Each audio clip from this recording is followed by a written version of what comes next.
Hey, welcome back to Episode Strong Podcast. I'm your host, Juan. And as always, my co-host here with me. Hey, Trip. Yo, dude. How's it going, man? It's fine. How are you? It's going well. See, the reason that I don't really want to commit to how I'm feeling yet is because we committed to this idea of reviewing Crunchyroll Expo last week. Oh, this is great. I like this. Yeah, keep going. Yeah, we committed to that concept. We would watch Crunchyroll Expo and then talk about it for an episode. Bear in mind, we only committed to it knowing like 3 days, like a day before it was going to be Crunchyroll Expo. It was like, hey, dude, Crunchyroll Expo this weekend. Hey, dude, Crunchyroll Expo the 5th, 6th, and 7th. They go, that's tomorrow. Mm-hmm. So yeah, we were fucking ready. We were born ready for it. And we did it. For like a day and a half. So we watched a lot of Crunchyroll Expo. It didn't pan out. It got to a certain point where I was like, hey man, are you benefiting at all? Like, are you learning anything? Is there like, what's happening here? And then you were like, nothing at all. And I'm like, cool, me too. Two things. It's so amazing that one, we're able to watch so much and still at the same time feel like we didn't watch anything. Yeah, just to be like, hey, just checking in. Do you have anything to talk about? It's day 1.5 right now. We should have like a lot to discuss. Second note, I think it's very funny that you had like a genuine moment. You're like, is this making me a better person? And it wasn't. Yeah, dude, it was so hard to get into. And I told you like, hey man, I got to tap out. And you're like, please do. So we'll talk a little bit more in depth about that in a little bit. But we are instead reviewing the Shirobako movie. We had to pivot. Hard pivot. So the movie came out last night. For us, it came out on Tuesday, August 10th in the U.S. And we went to go see it. Had a great time. Yeah. Excited to talk about that later. Sure. But yeah, Crunchyroll Expo just... let down. Bummer. Ooh, yeah. We'll get into that. Yeah. But I'm really happy that we had Shirobako. We were originally going to watch it, and then we were like, maybe we'll do it as next week's topic or something like that. I thought worst case scenario, we just talk about it a little bit this episode if it didn't like fill up enough space. We're talking about that one instead, for sure. Yeah, we're flipping the switch. Shirobako, lots to talk about. Great movie. Crunchyroll Expo, virtual Crunchyroll Expo.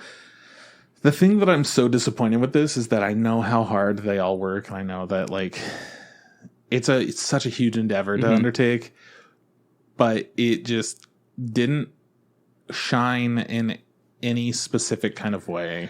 Where at least Anime Expo was able to have hey, we're Disney and we're making Star Wars the anime. That was like the takeaway from Anime Expo. I feel like, yeah. We watched 3 days of that and didn't really get much out of it. No real announcements, no real premieres. It's been a month. Maybe because of other things we're going to talk about in the news. Maybe Crunchyroll just had other things on their mind, you know? Definitely. Yeah. Oh, yeah. Which is totally okay. They're just a little busy, which is fine. Sometimes I phone in my homework, too, you know? It's fine. Oh, yeah. That being said, we absolutely 100% back them not having a in-person expo because of the way the world is right now. Fucking people are still sick. We shouldn't be in giant crowds. So, yeah, we respect them for still doing it, putting it on. Was it the best, most fun time? No.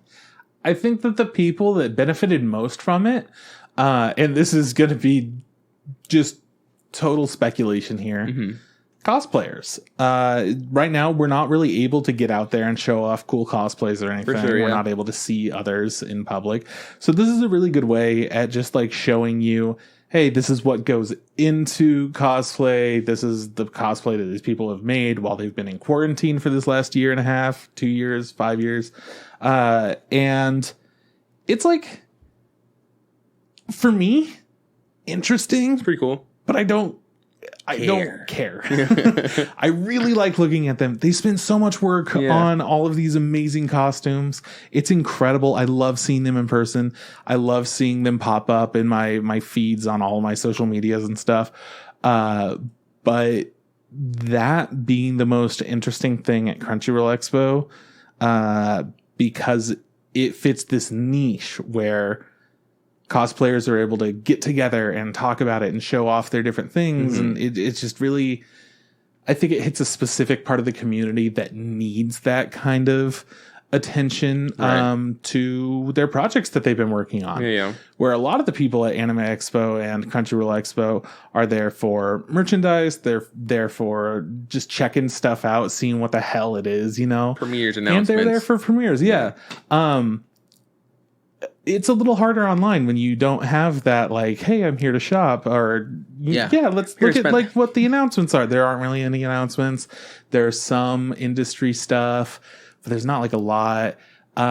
It wound up being mostly podcasts and PowerPoints. Yeah, and there were, you know, they did have people like voice actors and like maybe they had the directors of To Your Eternity. Like there were interesting people that were involved. Q&As and stuff, but like nothing really like, I don't know, just nothing really. I don't want to say interesting.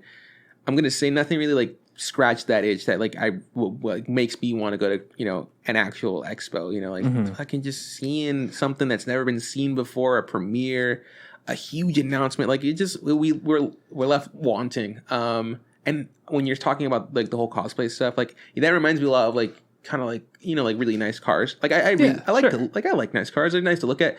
I don't care about how they make them work or whatever. I don't give a shit about cars, but every time I see a nice one, I'm like, nice. Hey, somebody cares a lot about that. That looks cool. But I'm also not like at the point where like, you know, people like see cars and like they'll take a photo of it. I don't do that. Like even with cosplay, like I've seen some, like one of my favorite cosplays ever was at fucking Anime Expo, the Waluigi's and the fucking Ouija. It was like so good. I did not stop, did not take a photo because I was like, that is nice. And then I just kept pushing. Like it's just not for me.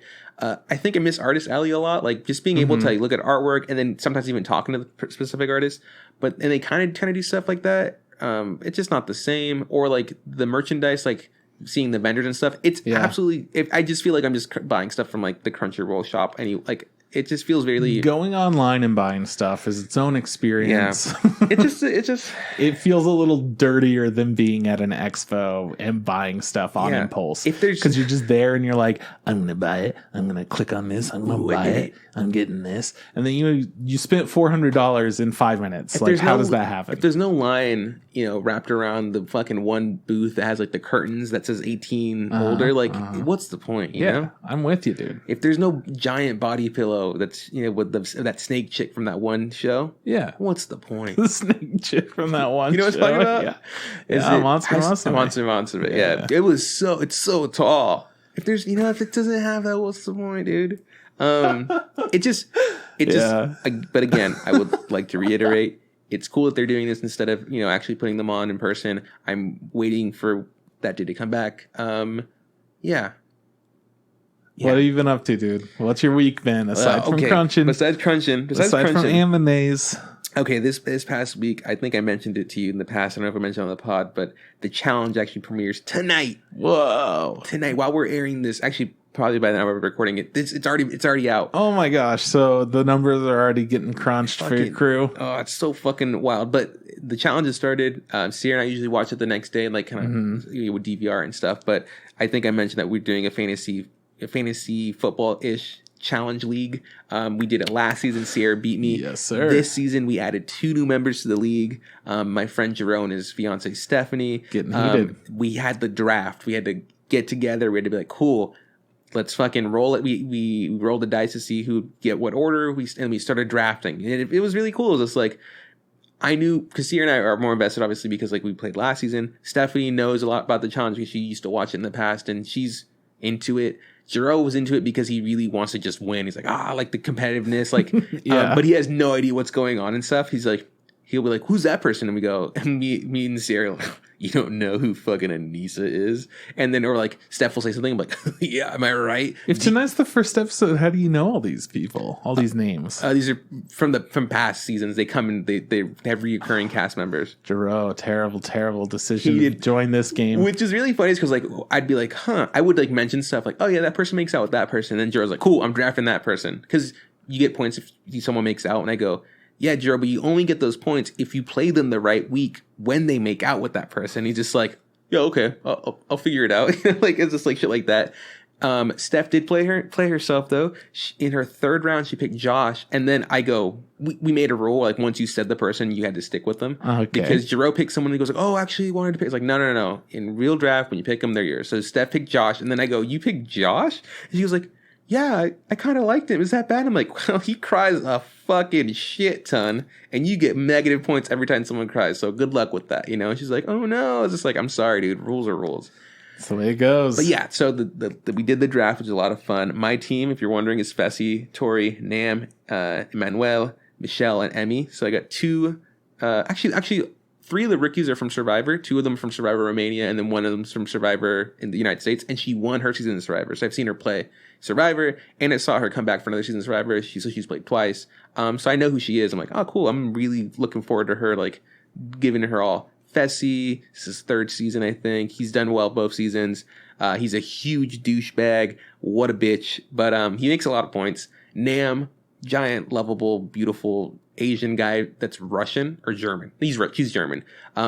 Ripped, yoked. Last season he was plagued with a horrible partner and a back and a ailing back, but he's a god. And then Tori, she's all right. I mean, she's good. I didn't want her as my pick. Sierra picked the girl that I wanted, Casey. But I was like, cool. I'm gonna pick Tori because, you know, why not? That's the team. I'll let you know next week how the points boil down. But I'm feeling good. I'm feeling like this season might be my season. But who knows? You know, sometimes, you know, the rookies come in and just change everything up, and you just don't win it. So. Mm-hmm. For those of you that don't know what the challenge is, you live under a rock. Nobody fucking knows what it is. I'm pretty sure Juan and Sierra made this show It's up. a real thing. It's apparently been going for 50. You said 60 years. This is the 28th season, I think. It's fucking so long. 28? It's crazy that it's been no, going it's on more that than long. that. This is the 30-something season. 38th.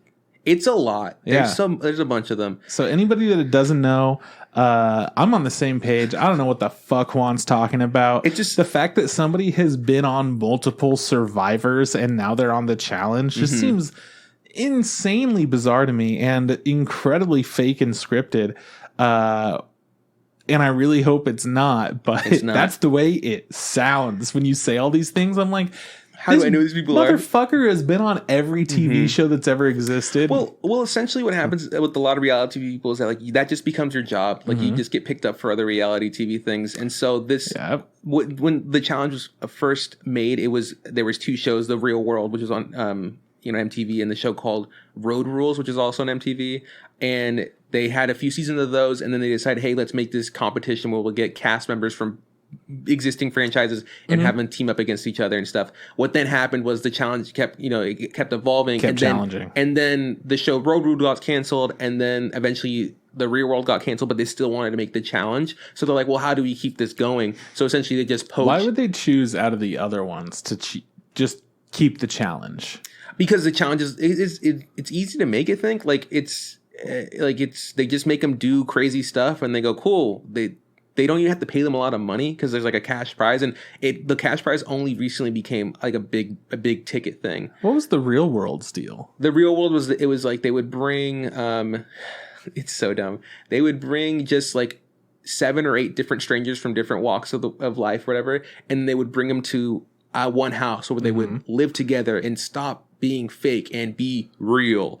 And they would, like, every season they would just put them in a different location. Like, there's The Real World San Diego, The Real World New York, and so they would just. So it's just expensive because of the location they're putting them at. Yeah, and sometimes nothing happens. Sometimes it got really boring because when it first started, it was, I think, in like the early 2000s, maybe the late 90s. Yeah. But one of the earliest seasons, like, you know, the AIDS epidemic was like a big thing, and like one of the cast members was like gay and he came out to it. So like there's a lot of groundbreaking stuff that came from The Real World, but as time went on, it became less about like people coming from different walks of life and being together. It just became people drinking and like it was just party fucking and doing like stupid shit.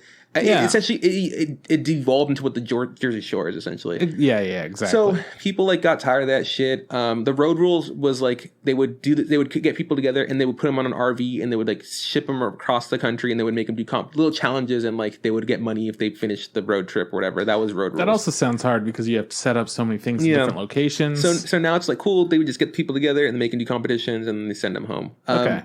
But like I'm saying, so eventually those two existing franchises just stopped being a thing. So they had to pick people from new seasons. Like there's dating shows on MTV called like Are You the One? And like Love is Blind. And it's like, cool, we'll take people from that. And then they started taking people from other existing reality TV shows from not only in the United States, but across the world. Like, they're like, cool, you played Big Brother in the UK, you're coming with us. You played Survivor in Spain, you're coming with us. They just need more people to join the thing. Because every now and then they'll also do stuff where they're like, cool, we're just having an open casting call for anybody that wants to be in this show. And then they'll get new people like that. And those people are called like fresh meats or recruits and stuff. But that doesn't happen. It hasn't happened often because they've realized the new formula is cool. We'll just get people from other shitty reality TV shows to be on our shitty reality TV show.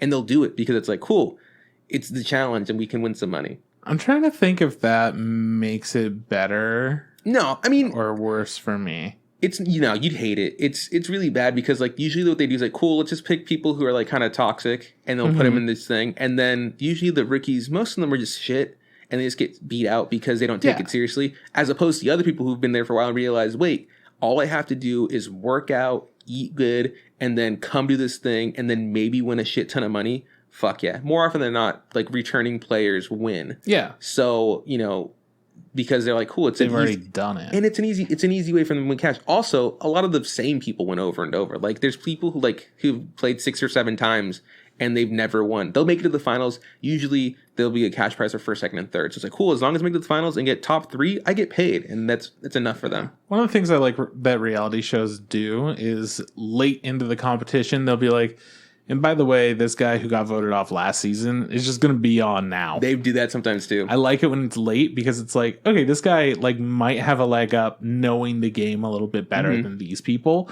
but he's not a part of the crew or whatever. So then you have to they've done that in the past. Reincorporate him into how the new dynamic works. Well, they'll bring in people who played in the past and they come in like, hey, cool, like they're here just to be the eliminations. Like they're going to compete against this former person. And then the host will be like, by the way, if the guy that came in to eliminate, if he wins, he gets to go in the game for free. And people go, that's fucking horse shit. And they go, too bad. It's all horse shit. There's so many times I watched, because I've watched so much of the challenge because of, you know, rewatching it with Sierra. And I'm thinking just like, this is broken. Like the game's absolutely broken. And they don't do the best chance of like fixing it.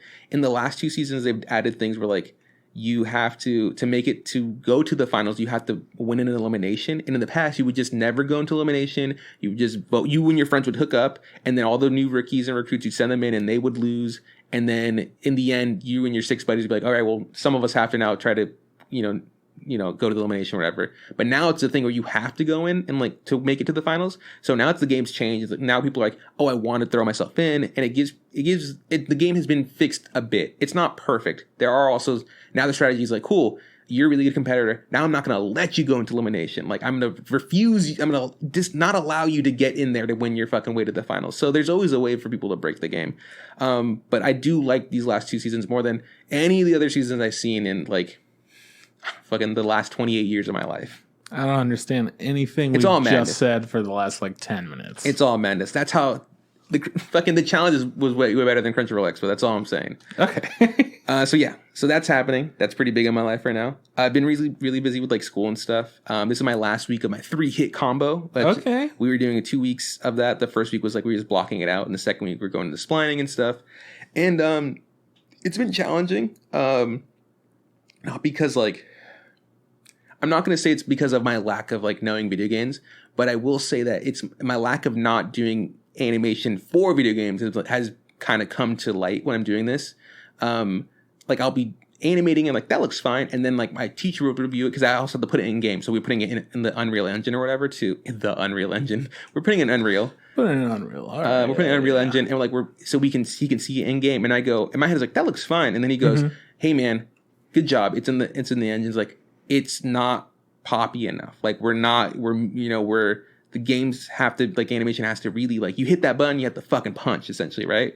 I was like, okay, cool. And in my eyes, when I see it, I'm like, oh, it feels like it's skipping a frame, you know? Because it's not as fluid. That's how it should look. Yeah. But I was like, fuck. So it's like me trying to train myself, like, no, I want that snappiness to really give it that force. So that's something I've been working with this last I got my critique on Monday, so these last few days I'm like trying to really give it that, like, okay, he's in a fucking hold and bam, he like really, really stretches out and punches or hits with his axe and stuff. And I'm liking it. It's like getting there. It's not fucking dialed in yet, but I'm like, yeah, I'm starting to understand like what the animations, especially for like at least for this type of animation. I know that like the animations for cinematics might look more like traditional animation and stuff, but like for like these for games, these animations that you need to like have to be responsive to like a control, like a hit or whatever, it makes sense. I'm just not like super used to it yet, but I'm liking it.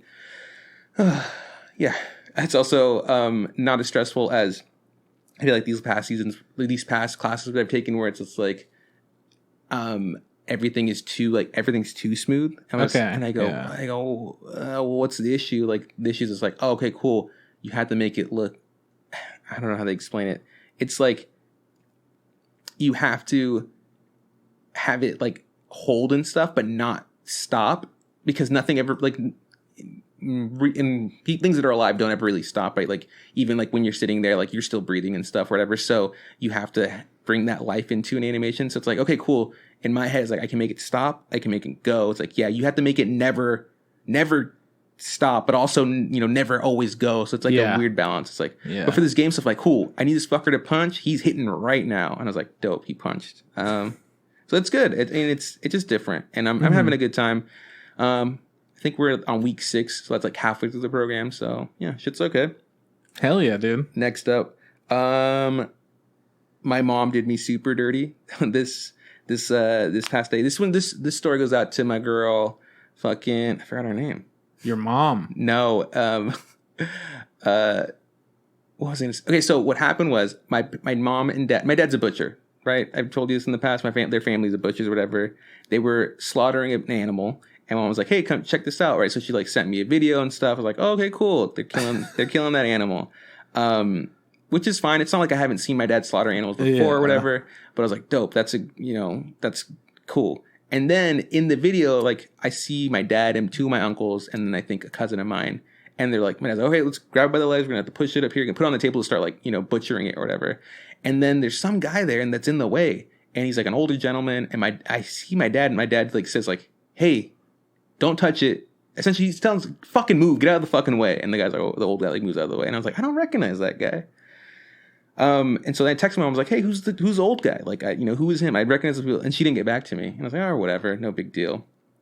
And then she calls me when she's in the car, and I'm like, hey, what's up? I was like, hey, mom, like, I say it in Spanish, but essentially boils down. I was like, hey, who was the nosy guy? Who's that dude? Yeah, who's that nosy guy that was in the fucking, you know, in the way? Dude. And then my mom just goes, oh, by the way, it's like, oh, that was so-and-so. It's like your dad's like super old, like family friend, like the guy that like showed him how to butcher stuff. I was like, oh, cool. He's like, by the way, my mom's like, they're in the car right now, and I have you on loudspeaker. And I was like, oh, fucking brutal. Like, you know, so this old man just hears like, hey, who's this fucking nosy dude? You know, just like in the way. And I was like, who does that? Like, I was like, why would you do that to me, mom? And you're on speaker is the first thing. Yeah. Oh my, I do that all the time. Like, you know, we're driving. My parents call me. Like my sister calls me. I go, like, hey, what's up? You're on speaker. I'm with Sierra or whatever. Yeah. Because I don't want them to say something rude, you know, or like something that may be like offensive. Like come on, bro. Like just be conscious of like what you're doing. Yeah, just something private. It doesn't. I don't know. Or don't put me on speaker. Be like, hey, I can't talk. I'll call you back for whatever reason, right? I just thought it was so strange that she called me. And I was like, I assumed that she called me. Why would she do that? But. And then like I kind of danced around it, and I was like, I was able to kind of spin it so it wasn't like super mean. It was super mean though.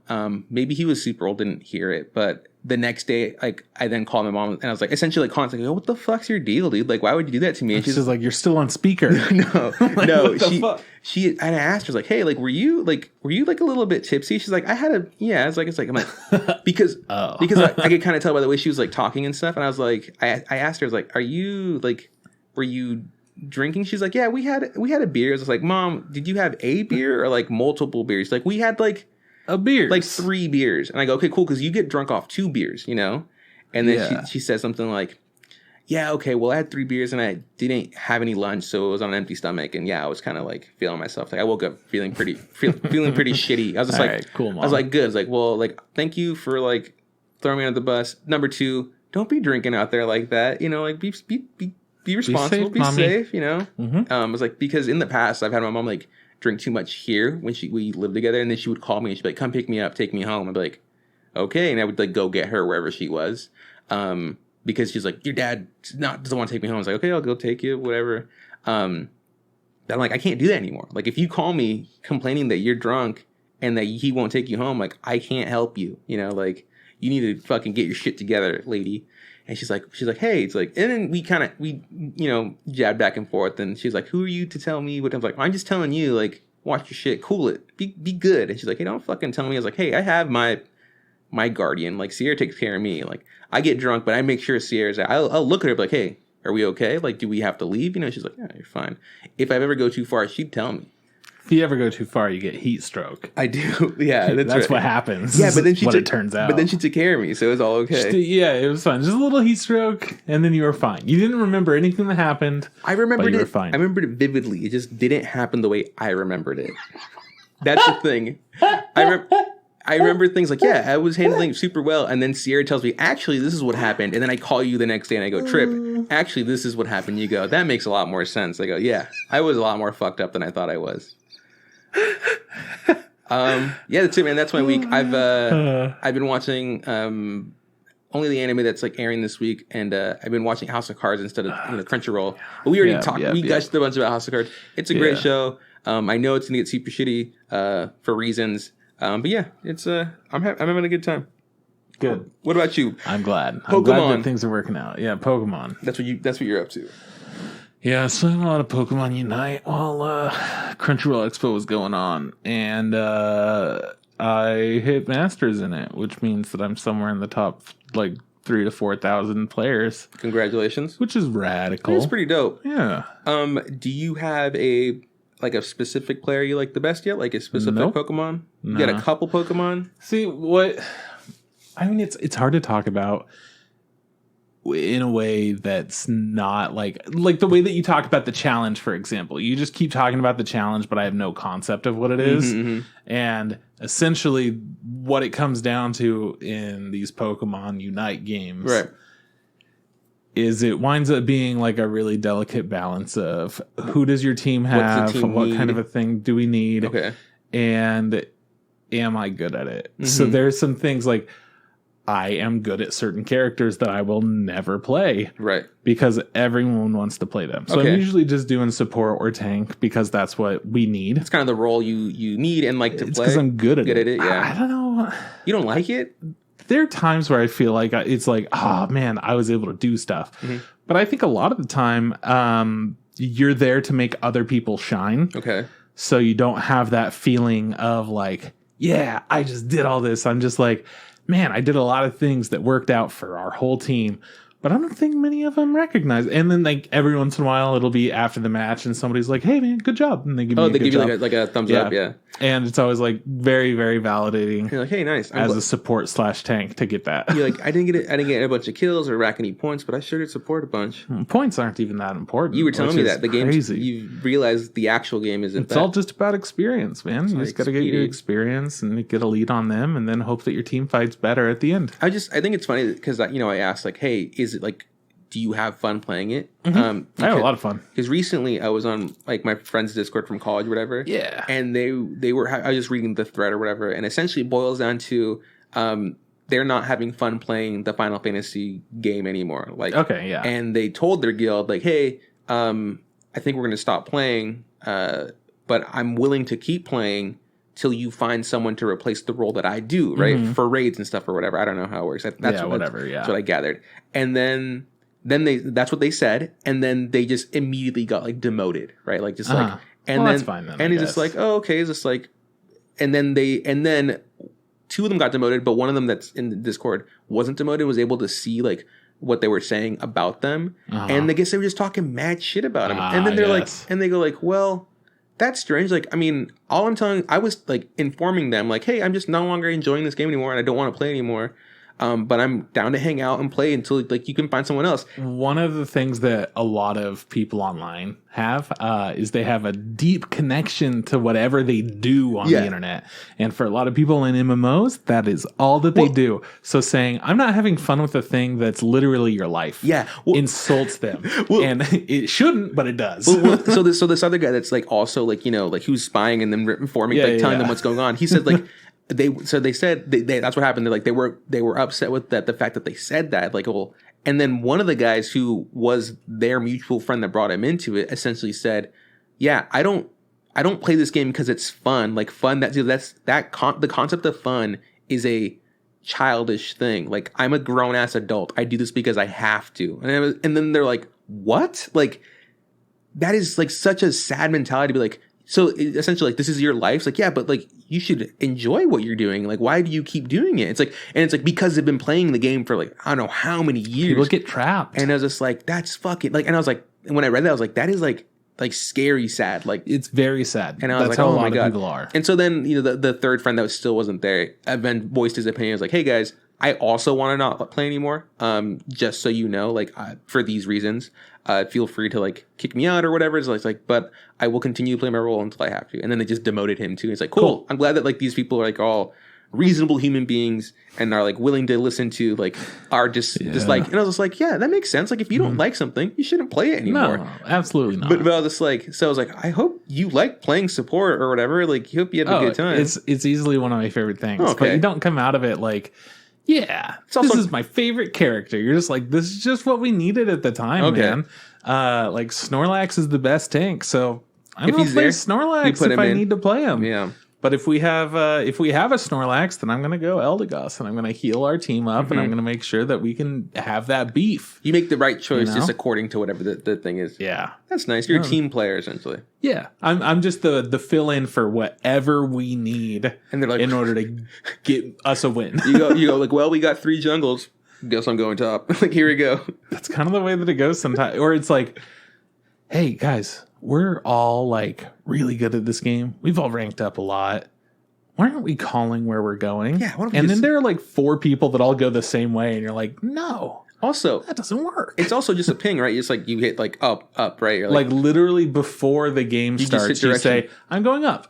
And then you go up. Yeah. And then somebody goes, I'm going middle. And then they go middle. And then nobody else talks. And then you're like, then what are these 3 people doing?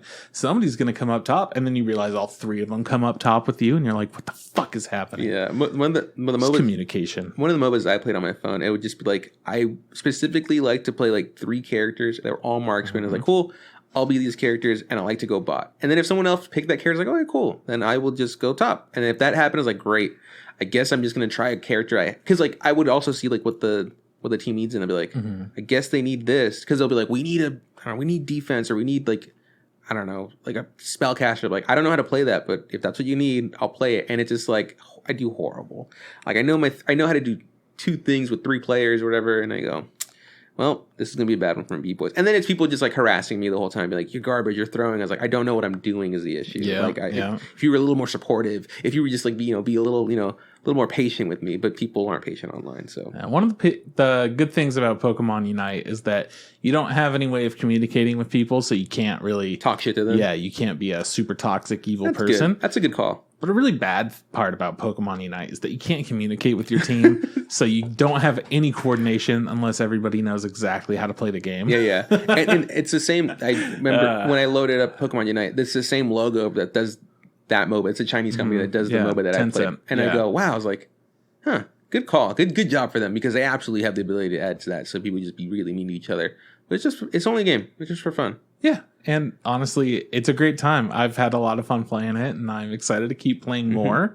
But yeah, in general, it's just something that I'm good at and have fun doing it. So I'm probably going to play until I'm tired of it. So your master rank? Yeah. Is there a rank above that? Like, what's the one? I don't know if there is, but like the way that League of Legends works is there are, I think it's 200 people in Challenger tier. Okay, yeah.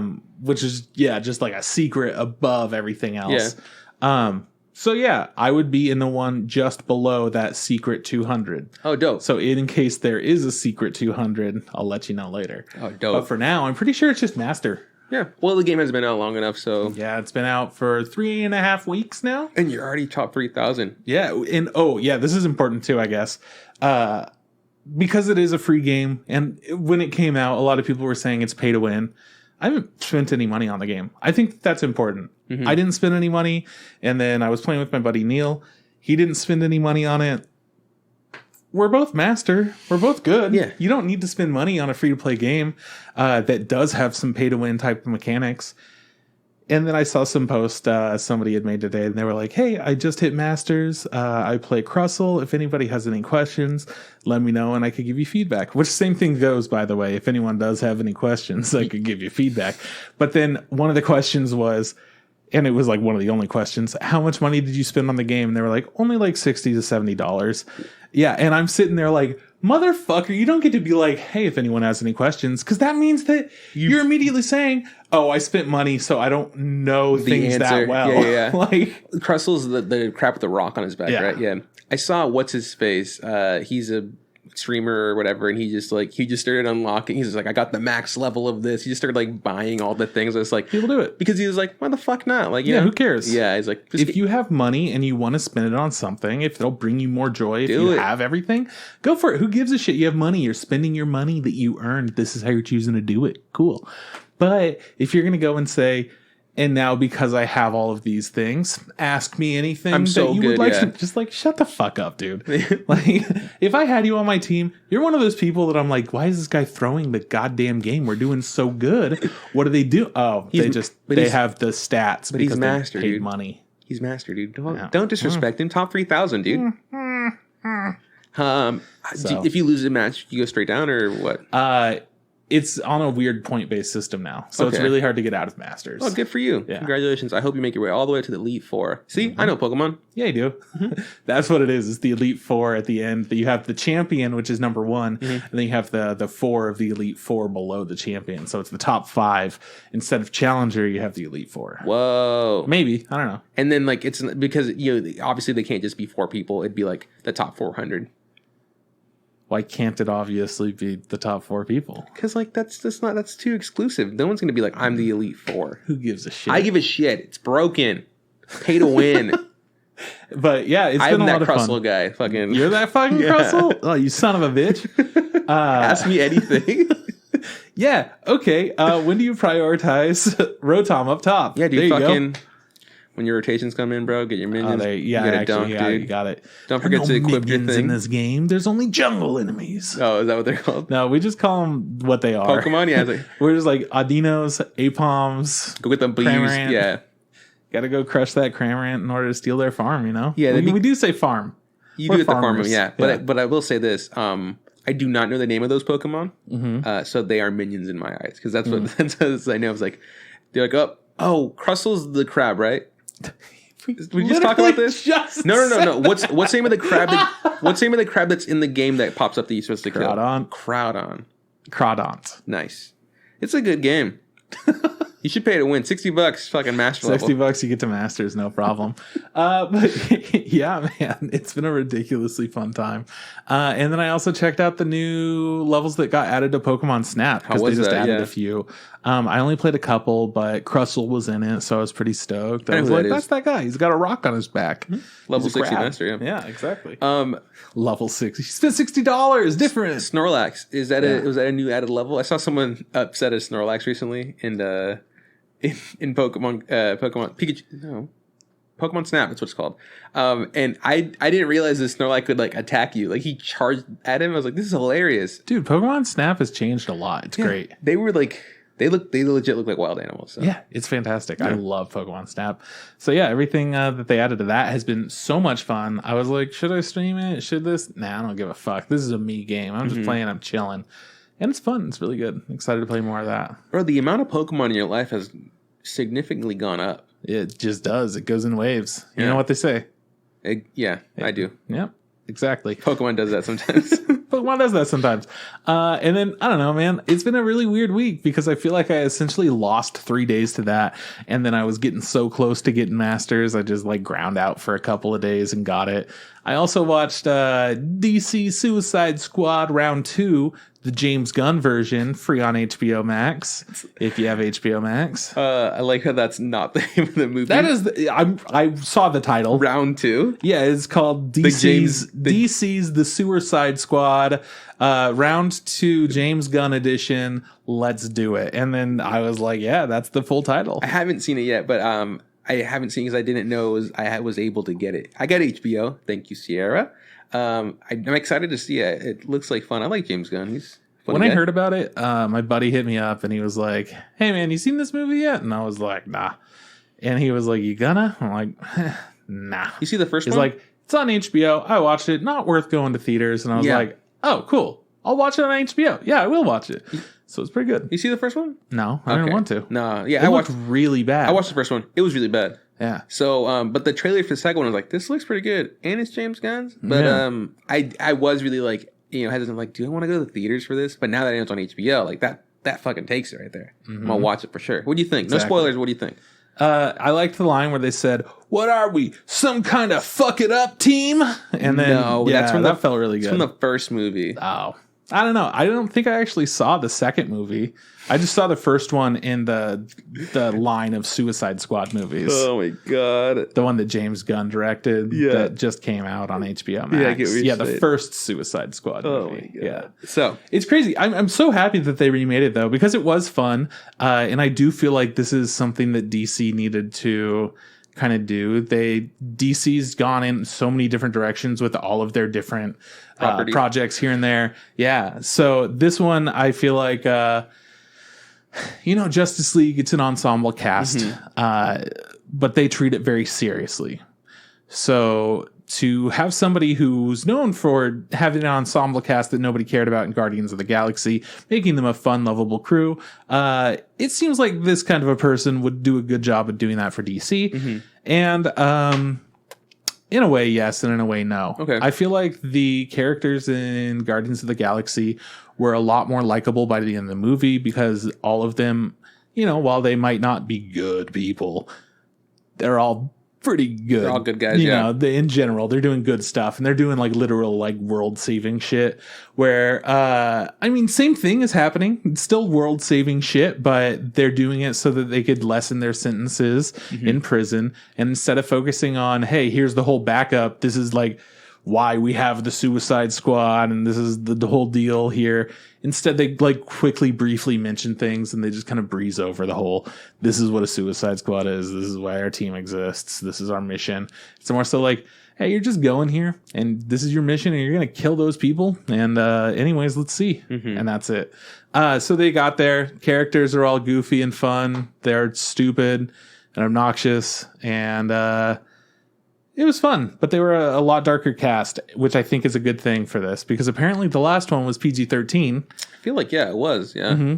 And this was rated R, and you could tell that very quickly by the amount of times fuck was said, by the amount of faces getting shot off, stuff like that. So they decided to go for a darker route, and I think that worked out really well. Lots of good bits, lots of funny things. Right now, the current meme from it, I don't know if you've seen any memes from this new Suicide Squad. I've seen a lot of is it Peacemaker? Yeah, John Cena plays a character named Peacemaker. And Idris Elba's what's his name? Bloodsport. I've been seeing a lot of photos of them just saying stuff. I don't know I don't get it, but that probably is the meme that's popping up. Okay. And essentially, it's Peacemaker he says he'll do anything in order to keep peace. He doesn't care how many men, women, or children he has to kill in order to keep the peace and stuff, in order to like make sure things are okay. So it's just the fact that he keeps saying that he will literally kill anything in order to make stuff peaceful. He's like totally not a good guy at all. But that's his whole thing, and it's just a little conversation that happens, so people keep using that as a meme again and again and again. It's like imagine like a 4-coma manga, but like take away two of the panels. Exactly. It's pretty good. But it was really fun. It was really funny. Certain parts. There were other parts that went on way longer than they needed to. And just like lulls in the movie here and there. There's a kind of like big change of pace and tone in Harley Quinn's story for a part of it. But it also makes sense. And I think that they did a good job with her just literally being a crazy person. That's good. Opposed to somebody who were supposed to be like, yeah, let's go, Harley Quinn. You're like, you got all these motives. Let's go. It was like, nah, she's literally just fucking insane, just doing whatever the hell she wants to do, which I liked. Yeah.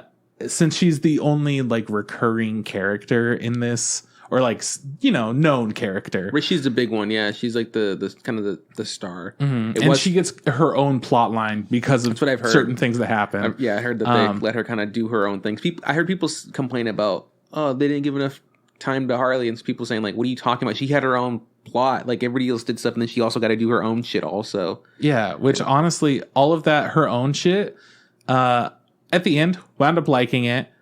At the beginning, wasn't about Didn't it. care about it, yeah. Visually, very cool. Tonally, and like as far as the whole story goes, pretty fucking dumb. Yeah. But I liked it. It was a fun time. I just wouldn't recommend you see it in theaters necessarily. Yeah, out of all, it's funny, like all the DC characters, Harley Quinn's the one that's become the most lucrative. Like she had Suicide Squad, she had her own spin-off movie. Birds of Prey. Yeah, she's back in Suicide Squad 2. Like Hey, what is it? James Gunn's the first one. Yeah, I get it. Sorry. Part 2. My bad. Yeah. But what I'm saying is like it's really interesting that people like there's always this like the culture of like, hey, you got to be one or the other. Like you're Marvel or DC. It's just like I like Marvel movies. They also did a really good job of stringing a bunch of movies together and like doing a really great thing. DC hasn't accomplished that. And people are just like, yeah, we're just a fucking Marvel fanboys. Like, no, Marvel's just done it better. DC way better. DC just needs to figure out their shit because at some point it's like we're gonna super gritty. Actually, we're gonna be funny. Hold on, we don't know where to toe the line. Let's just restart. Let's recast again. DC has one of my favorite shows of all time, and it's coming back in September, and I'm so excited. Oh, yeah, Doom Patrol Doom Season Patrol. 3. Yeah, I saw that. I fucking love Doom Patrol and will defend it to the end of the earth. I love that shit so much, and I don't give a fuck about anything DC's ever done other than that. It's weird because like you think they'd be like, cool, let's hook these up. Let's make this world work. And they go, nah, whatever. Let it do his own thing. It's because Doom Patrol is so different than everything else DC is. Yeah. It's superheroes that are not superheroes at all. And they're just like chilling, trying to heal, like mentally. Mm-hmm. Their brains. Yeah. Some of them, they've been gay for 100 years. They don't know how to come to terms with that still. Yeah. So it's like, it's a whole plot point of that. And he also can't, be around other people because he will radiate them to death. Mm-hmm. So he's got a lot of complex things, but also he's gay. Yeah. And that's most importantly, that's a big deal because then when he's on Danny the Street, who is another character, when he's on that street and everyone there is just being themselves, he's starting to feel more free. And he's like, yeah, I'm gay. Like, I'm very much coming to terms with this around all of these drag queens and others that don't quite fit into society, but mostly just drag queens. Mm-hmm. Great stuff. Good stuff. Yeah. Anyways, Suicide Squad was okay. Good to hear. But man, Doom Patrol. Ah, fuck you guys. You got to go see that. Yeah, that's been my week, man. I watched Marvel's What If. First episode, don't give a fuck. We'll get back to it. Yeah, you need to give it a second shot. Maybe I'll give a fuck. I hope I will. I hope I do. Anime. What anime have you been watching? All right, Remake Our Life. Another great episode. It's the next episode after the episode that I talked about last week. And in this one, there's still a little bit of tension between love interests. Yeah. Love triangle thing. This is the episode after the concert, right? Yeah, this is the one where we're making porn. Are we making porn? Because Yeah. I just started that episode and then I had to stop because I had to come do the pod. But I was like, I like the show. Like I'm enjoying it. I don't agree with people being so upset about the love interest. I don't fucking mind it. It's fine. Yeah, whatever. It's college. Yeah. Who gives a shit? That's why I guess that's why I don't care about it as much because because it's college and people fuck during college. People kiss. In high school, it's different. It's a kind of in middle school. In high school. It's really like not okay. Like sure. Like, come on, dude. Like settle down. But like, yeah, dude, she's allowed to kiss him. She's an independent woman, and he's his own man's. And he's allowed to look at them because guess what? He's also of consensual age or whatever. Anyways, they're making porn now. Nice. He comes up to them and he's like, guys, all right, so for our next project, let's make Doujin. Have you guys heard of Doujin? And they're like, all right, let's check it out. They all start playing their games, and then the girls are like, holy shit, what the fuck was that porn? Dude, we can't do that. And then one of them's like, I don't really get it, but we could totally make it. Yeah. I get what you're saying. It's like they had to make, I guess I didn't get that far. They were making like a video game and it's just like, but they're going to make porn. Doujin's, that's just a visual novel with sexies. Dude, they need to make money to pay for his tuition. They got to get sexy. You ever played Honey Pop? No. All right. Well, like the hundreds of people that know what I'm talking about know what I'm talking about. That's an easy example. Only hundreds, not like thousands. I don't think many people listen to us, Juan. Oh, but I'm saying, oh, it's true. Okay. I was like, why are you downplaying this dirty thing? Oh, you're talking about people that will listen to us. That makes sense. Yeah, you're right. The millions of people that listen to us, only hundreds. Thank you. Should I look it up or should I just take your word for it? I don't give a fuck. I don't care. All right, pull it up. I've never looked it up. I know about it. Okay, then I believe you. I've never looked it up. My friends are like, you see Naughty Pop? And I'm like, no, what is it? And they're like, it's a sexy game, but it's a puzzle game. And I'm like, okay. The sexy and puzzle then game? they go, yeah, I've got like 50 hours in it. And then I go, why? And they're like, Game Grumps played it. And I go, oh, okay. Okay, cool. I can just watch Game Grumps play it. You can watch Game Grumps play it, but it's going to be heavily censored. That's fine. I mean, that's not fine. You shouldn't censor anything, fuckers. Thank you. Freedom of something. Boobs. Yeah, okay. Freedom of tits. Free the nip. Free the nip, yeah. Yeah, man. So that's the plot of that. It's fun. Cool. Aquatope on White Sand. We have established that our main character is an idol, and now people recognize her. Okay. She, she had a little runaway sesh, and then she decided to stay while, her mom got drunk and was trying to bring her back home, but she kept, it was a hospitable stay. Yeah. They were like, please have a seat. Like, here's some food for you. Here's our homemade wine. She's like, this is good wine. And they're like, yeah, it is good wine. And then the daughter's like, I'm going to keep giving it to her so that she's too drunk to drive my friend back home. Whoa. And they're probably like totally in love with each other, but like it's not admitted yet. But they're like probably totally in love with each other. They held hands, I think. That's a pretty big step in Japan. Or maybe it's not. I don't know. I'm not living there. My Hero Academia is still on hiatus, but we're about to come back. Okay. Speaking of, this isn't a piece of news, but My Hero Academia is crushing it in theaters in Japan. It's not in the US right now. The Three Musketeers movie? You're saying a lot of words that I don't know what they mean. Their third movie that came out. Yeah. Yeah. Whatever it's called. Yeah. Heroes Rising 3. Something like that. Yeah. James Gunn's edition. Yeah. Exactly. I heard that they had to actually reorganize plot lines in the show because people were fucking hype. Like I'm sure you've read the manga. Okay. You're fucking hype about this storyline that's been coming up for a while because that's apparently what everyone on the internet says. They're like, if you read the manga, you're fucking hype. But they reorganized how stuff worked in order to better tie into the movie. That's good. So it was like an ABC. They moved C to where B is so that movie can fit in line with C. I think that makes sense. I will say this. Whoops. If it's the thing that people are excited about, I personally in the manga didn't care for it that much. I think it was fine. Yeah. But this is the most cool storyline. This is the thing about My Hero Academia. Whenever I read what all the fans are saying about shit, it blows my mind because half of them are like, I'm so sick of this fucking bullshit ass pointless story arc in school. We need to get back to the serious stuff. And I'm over here like, I like all of it. Okay. I'm going to appreciate my school time. And then I'm going to have a bad time with it for a little bit. And then I'm going to like it more. And then same thing when it goes back to serious plot. I'm going to like it. Oh, cool. We're at serious plot. It's fucking boring. Nothing's happened. Oh, cool. Cool stuff did happen. That's the way every My Hero plot goes for me. That's My Hero is like 80% recap of every episode anyways. You start it up and 10 minutes later, you're like, oh, hey, new line. And then you start watching the show. My Hero has so many fucking problems, but people have been losing their mind. They're like, this season sucks so much. And all these fans are like, just wait until this storyline. And I'm like, I'm having a great time. I don't know why everyone's freaking out all the time. I'm not a big fan of that storyline. It's fine. Like, it's nothing horrible with it. I just don't think it's the best, in my opinion. But I am excited to hear that the movie's doing so well because I really want them to be the next high grossing things. I'm sick of it being Mugen's Train or whatever. It's like I don't like Demon Slayer being on top. It's not going to be Demon Slayer. I want it to be so brutal. It's already not even close to on track. Damn it. I guess Demon Slayer is the best. Why My Hero? My Hero is not a good enough IP.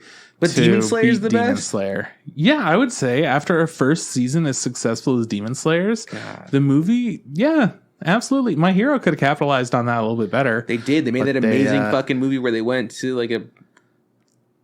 Where'd they go? An island. They went to an island and that's his first one, right? I don't even think it was a real island. I think it was a man-made island. Yeah. Where they had quirks and stuff and like, hey, it's like a festival and carnival and shit. And they didn't even have the whole cast. These people are butlers here for some reason. They got jobs. Yeah, but the second one, they also went to an island and they fucking took care of the island. Yeah, that one was a real island. It was not man-made. That was a real island. Hey, we will always tell you guys, just so you know, if it's an island that's man-made or natural. That is an Instant Ramen podcast stance. Yeah, good job. It's a good stance. Standing by it. That's fucked up, dude. If they fucking put him on an island in the third movie instead of a train, that's where they fucked up. I'm going to watch it. If there's not a single train, they fucked up. Because that's the only way to beat him. There's got to be a train. Trains beat islands. Everybody knows that. They're going to space. Is there a space train? Yeah. Okay. Sure. Okay. Are asteroids islands? Whoa. We'll get back next episode. Next episode, we'll get back. Too intense for us. Write it down because I'm going to forget. To Your Eternity. I watched that episode you were talking about. Okay. So which one? That's it. Which one are you on? The one that you were trying to spoil so hard. You were like, oh, yeah. Well, I'm on the one after that. So here's what happens with the one after that. Yeah. Yeah, I'm on the one after that. I'm going to be really honest. The one after that, the animation quality went real down. Like, it's just like... I can understand why. Shit looks really fucking poor. I get it. It just doesn't... I'm not fucking with it. They've popped off for a couple episodes in a row. They had to bring the budget down. And man, did I fucking notice it. And it was fine. I'm excited to see what happens. I still really love the show. But every time I watch the intro... when I'm not mesmerized by the fucking song, I'm terrified by the visuals. Yeah, because you're just like, it's gonna happen. There's zombies, decapitation, on fire. What's gonna happen? Who knows? All of our characters are dying, and it sucks. Yeah, every time. But it's still a great show. You know, whether that last episode animation quality dipped horrendously or not, it's fine. It's not as bad as the fucking 7 Deadly Sins when their quality fell, so it's fine. I do think that them setting up an actual villain versus like, oh, it's just monsters. And the monsters are a villain. They'll show up whenever they show up. Yeah. This is a lot more of a like a, hey, here's a story villain specific just to this character though. And then you're like, oh yeah, I want them to die. Yeah. Like everyone's like, such an easy to get on board. Like, yeah, they should be dead kind of situation. This one, she also has a really interesting take of being a villain. So you'll have to see what this next one. Okay, is that all the stuff you watch on Crunchyroll? Yeah, that's all Crunchyroll, and then Sunny Boy, of course. Sunny Boy on Funimation. One of the best episodes of anime of all time. It has been a very long time since I've seen a really good baseball episode. So here's the thing. Starting out, I think within the first minute, I was like, this is going to be the most amazing thing I've ever seen. And then I kept watching and I kept being like, okay, are there writers that worked on Tatami Galaxy or something? Yeah, or like storyboarders or something? Because there was this whole like ramen shop in the middle of a forest and it had some big Tatami Galaxy vibes. It was Curry, wasn't it? Yeah, Curry shop. Okay. But like, you know, same thing. Yeah. The traveling, what you're saying. Traveling guy. That was similar to Atomic Galaxy, and it felt like they were either very inspired by that, or it's just like a thing in Japanese culture that I don't know enough about. I think also visually, it kind of shares some similarities. Obviously, the Atomic Galaxy is really stylized at points, but I'm like the way they're drawing stuff, I'm like, it does give me that kind of vibe. Yeah. I really like it. There's no way around it. It is absolutely not for everyone. It's very strange. In this most recent episode, like I said, they played. And we're talking about Sunny Boy. Yeah, Sunny Boy. They played baseball, but they fucking one-upped it. They had fucking animals. They hardly played baseball. They just did some surreal talking for like 20 minutes about baseball. They talked about baseball so much. It's like, oh man, they're playing the shit out of this fucking baseball. I was so invested on the fucking monkey baseball league because I guess in this world, there's another world that you can see if you get flashed by a flashlight where these other baseball players and they're all monkeys. And it fucking blew my mind. I was so invested in this stupid fucking plot. And by the end of it, I was just like, oh yeah, other random shit's happening. Obviously, what they made it seem like, I was like, oh, everything's going to be solved, but obviously nothing was solved. And then we got a new character, and she's a baddie. We got a baddie, ladies and gentlemen. Fucking teacher showed up. Woo! What a babe. I like this show a lot. Like, who's the naked scientist lady? She's not naked. I know. She's just stacked, bro. So this episode started out, I think, as the most intriguing episode. I felt deeply uncomfortable. All these kids were having so much fun. They were diving into a watering hole off of a cliff. And then instead of water, it was like space. Like a black pit. Yeah. And they would fall in, and then instead of splashing, as they hit it, it would go boop, boop. And then like it looked like their soul would come up a bit. Yeah, they like leaped forward and just did like a gentle little bounce, like prance type thing after they smashed their face into the ground. And yeah, it looked so bizarre and it made me feel so uncomfortable. It was good. The sound effects and the movement, they nailed it. But then our main character, he doesn't want to go. He's scared. He's gotten second thoughts. He's a huge bitch is what he is. So some motherfucker kicks him off, which is a real dick move. But what was also I think a super dick move is that like he was falling to his death because he was gonna miss the black for pit. Sure gonna die. And his gal pal goes like someone's gonna go save him and she goes wait don't, and I was like no go save him. She clearly understands the situation better than I do. I don't. I would have been like, oh my god, he's myrtleized. But then he like blips in and out and of the dimensions or whatever. This is the skit. If this fucking happened, I'm lost on an island, don't know how to get home. Somehow we've got to like teleport ourselves there, but only one kid could teleport everybody, but he doesn't know how. And then suddenly, oh my god, we're back home. We're actually here. Everything is around us. But there's just a gorilla standing on a baseball mound. Yeah. And that's all you see for like a second. You blip into reality. You're like, oh my god, we're back. And there's just a gorilla staring at you in the middle of like a city that gorillas should not be there. No. Gorillas should not be looking at you this way. No. And then you blip back into like the island. I would be like, that was the scariest thing I've ever seen. I don't want to go back to Gorilla World. But I want to go back to my world. Obviously, that's like some parallel world where like it's their world, but gorillas run it. Yep. And they've learned the gift of baseball. The one-armed gorilla, you know, the umpire. God, it was so strangely and oddly like beautiful, like poetic. I was like, this is fucking. It was just the way it kept talking the whole time too, and there was just a whole narration going on about how the game was going and how like the mental state was and what they were thinking while they were going up against each other. And the guy that was doing a lot of heavy lifting was like the coach, the guy that was from the captain from the very first episode that with the baseball cap, the rule guy that I didn't seem to care for, but in this episode I was like, oh, dude, I like him. Like, well, that's the thing. At the beginning, he was like, "This is the role that I have to play right now," and now he's just like, nobody knows what the fuck's going on. I'm paying attention to monkey baseball. I'm gonna fucking watch. I like because it's like, you guys haven't watched the baseball. Oh, of course, you can't see it. I was like, what are you talking about? Like, I need to go to this guy's baseball games. I love that there's like, we gotta see these monkeys play baseball. And the guys are like, yeah, well, I have to flash you with this flashlight. It's the only way to see it. I was like, why? It doesn't fucking matter. No, like, you don't believe me? And I'm like, I believe everyone. Yeah. Just why would what the fuck do you mean? I'm looking for invisible monkeys. What language do you think that blonde chick's speaking? Because it's in parentheses. Italian, French. It doesn't sound. I don't know. I'm really confused as to what German, Russian. But it doesn't sound like him either. Yeah, I haven't paid enough attention, but I have been like, she's from somewhere. What's her deal? Because she's got blonde hair and no one else got blonde hair. She's from Canada and she's speaking some kind of a crazy Canuck language. I don't know what's going on. She's obviously from the United States, but she's just pretending that she's from Canada.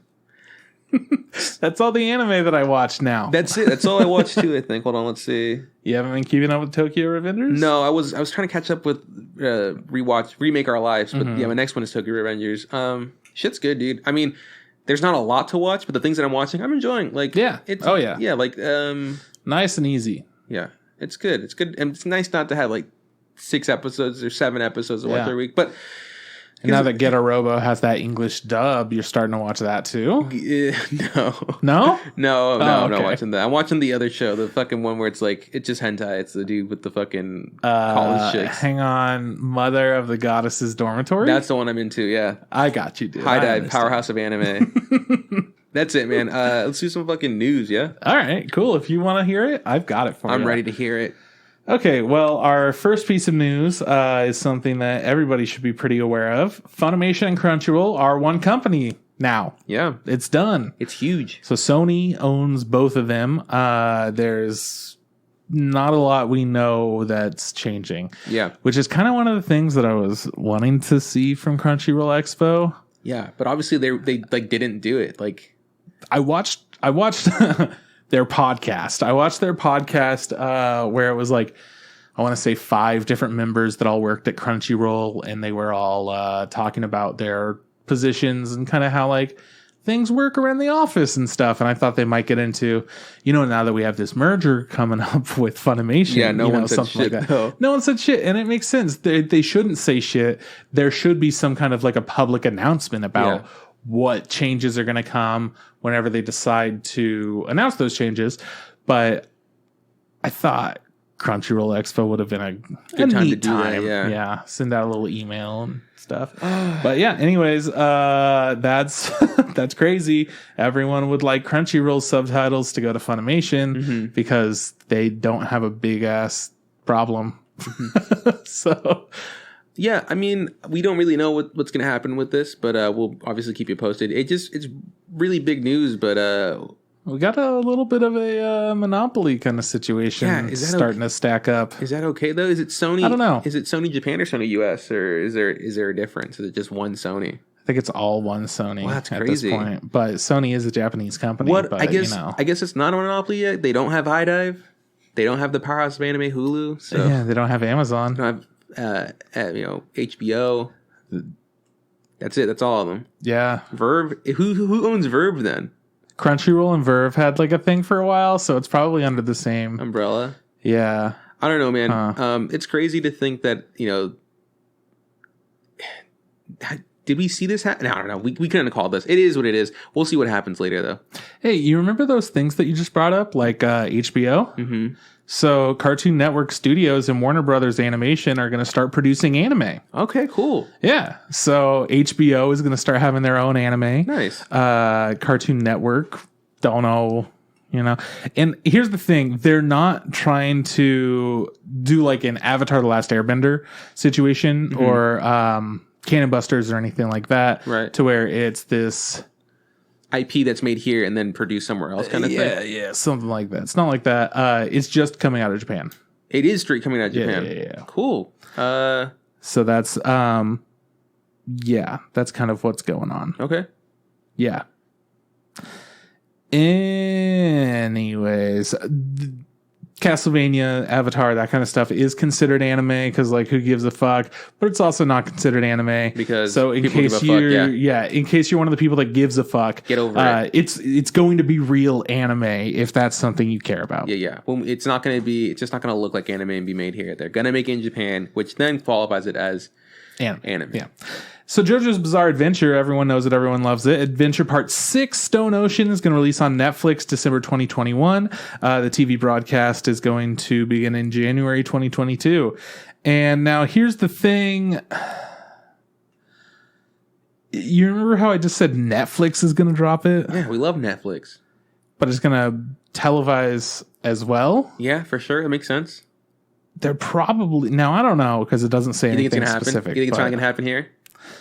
I think that we're going to wait until June. Fuck out of here. August. Why don't they just... No, it's fine. We don't understand what Netflix is doing, and we don't want to. Do whatever you want, Netflix. We live to please you, so we don't care. We obviously don't give a fuck because you keep doing this shit, so... It's fine. We're not even JoJo fans. I'm just upset with the fact that they can fucking choke hold anime for as long as they want, and they go, here it is, bitch.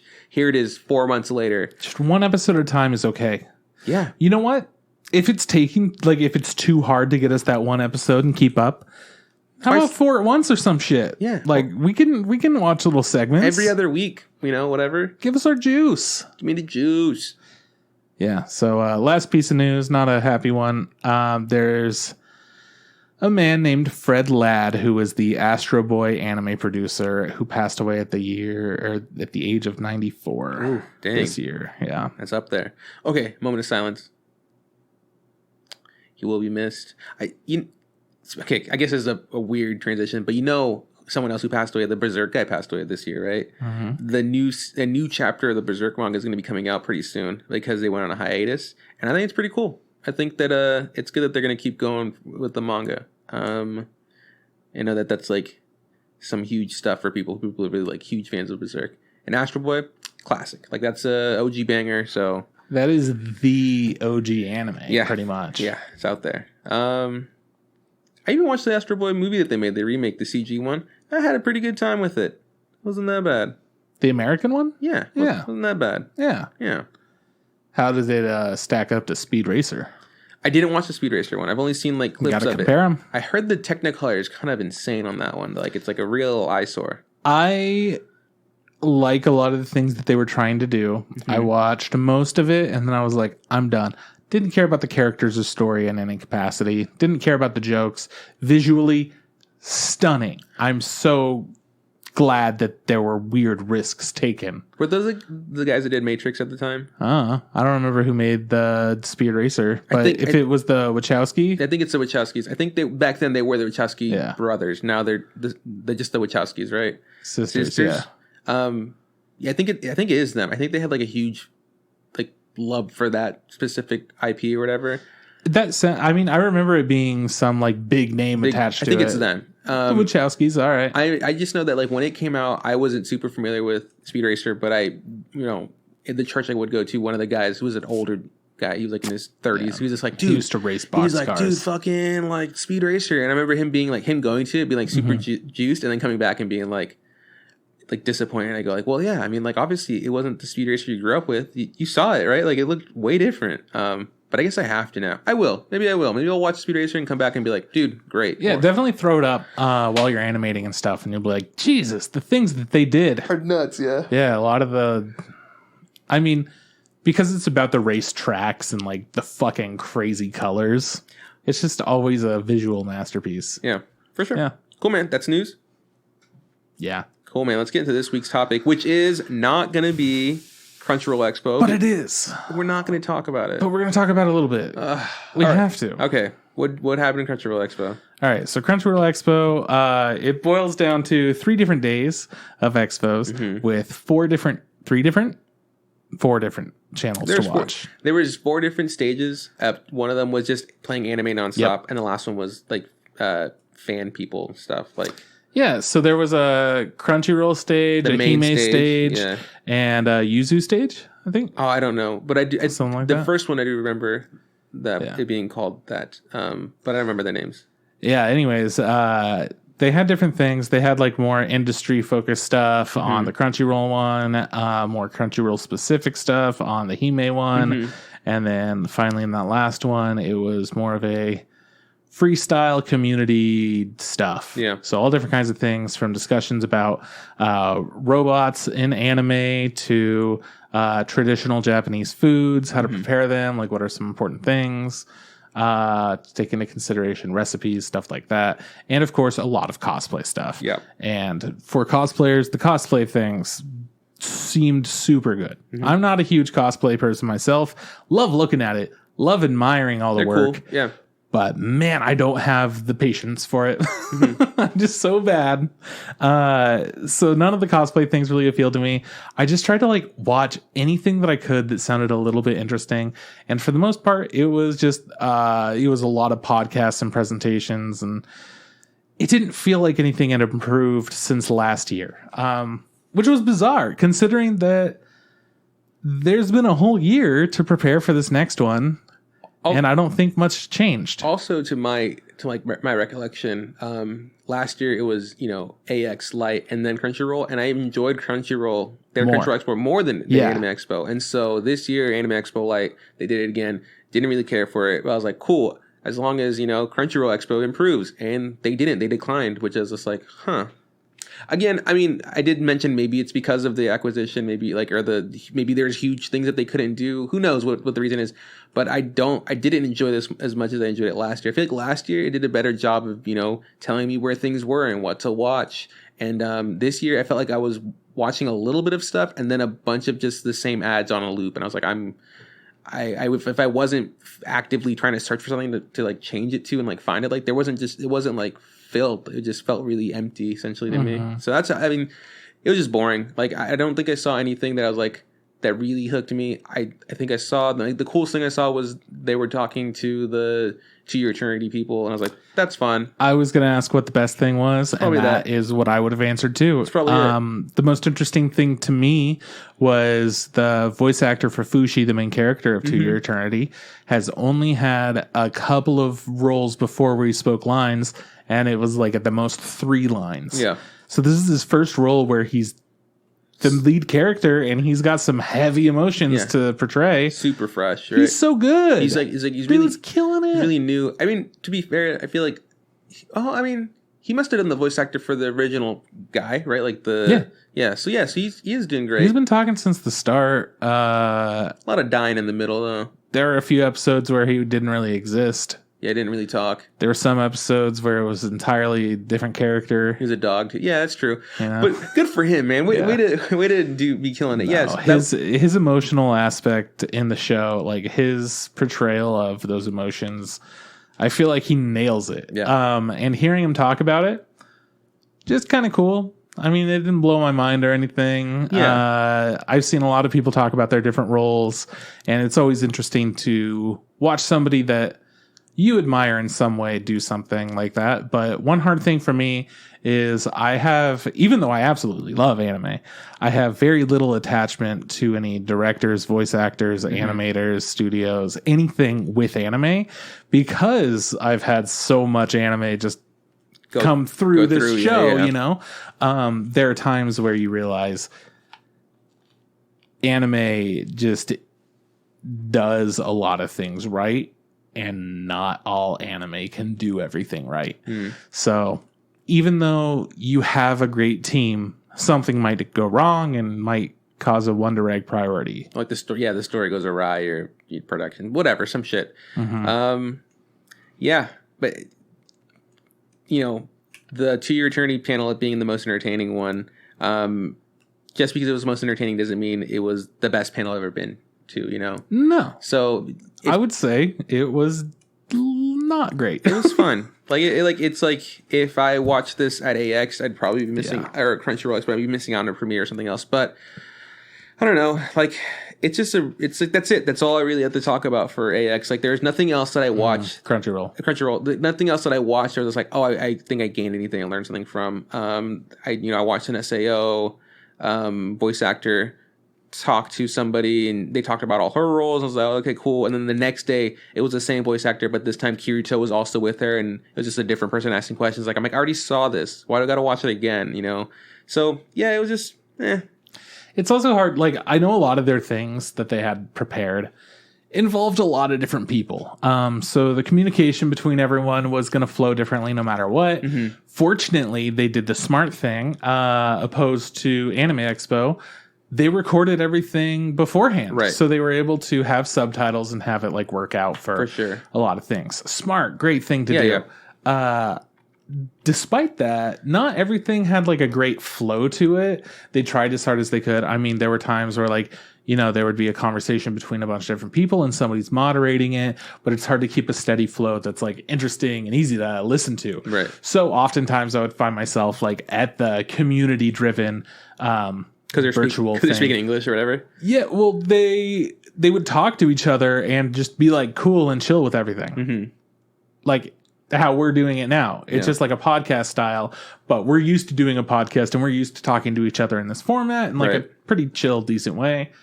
Where these other people, 6 of them, they all have jobs at Crunchyroll, and they're trying to talk about their jobs, but they don't know how to incorporate everybody in a really seamless way and just keep a natural flow to the conversation or anything. Yeah, it just had to be like, what do you do? What's your role? What was your first day like? What's like the most memorable thing? And then they would go, I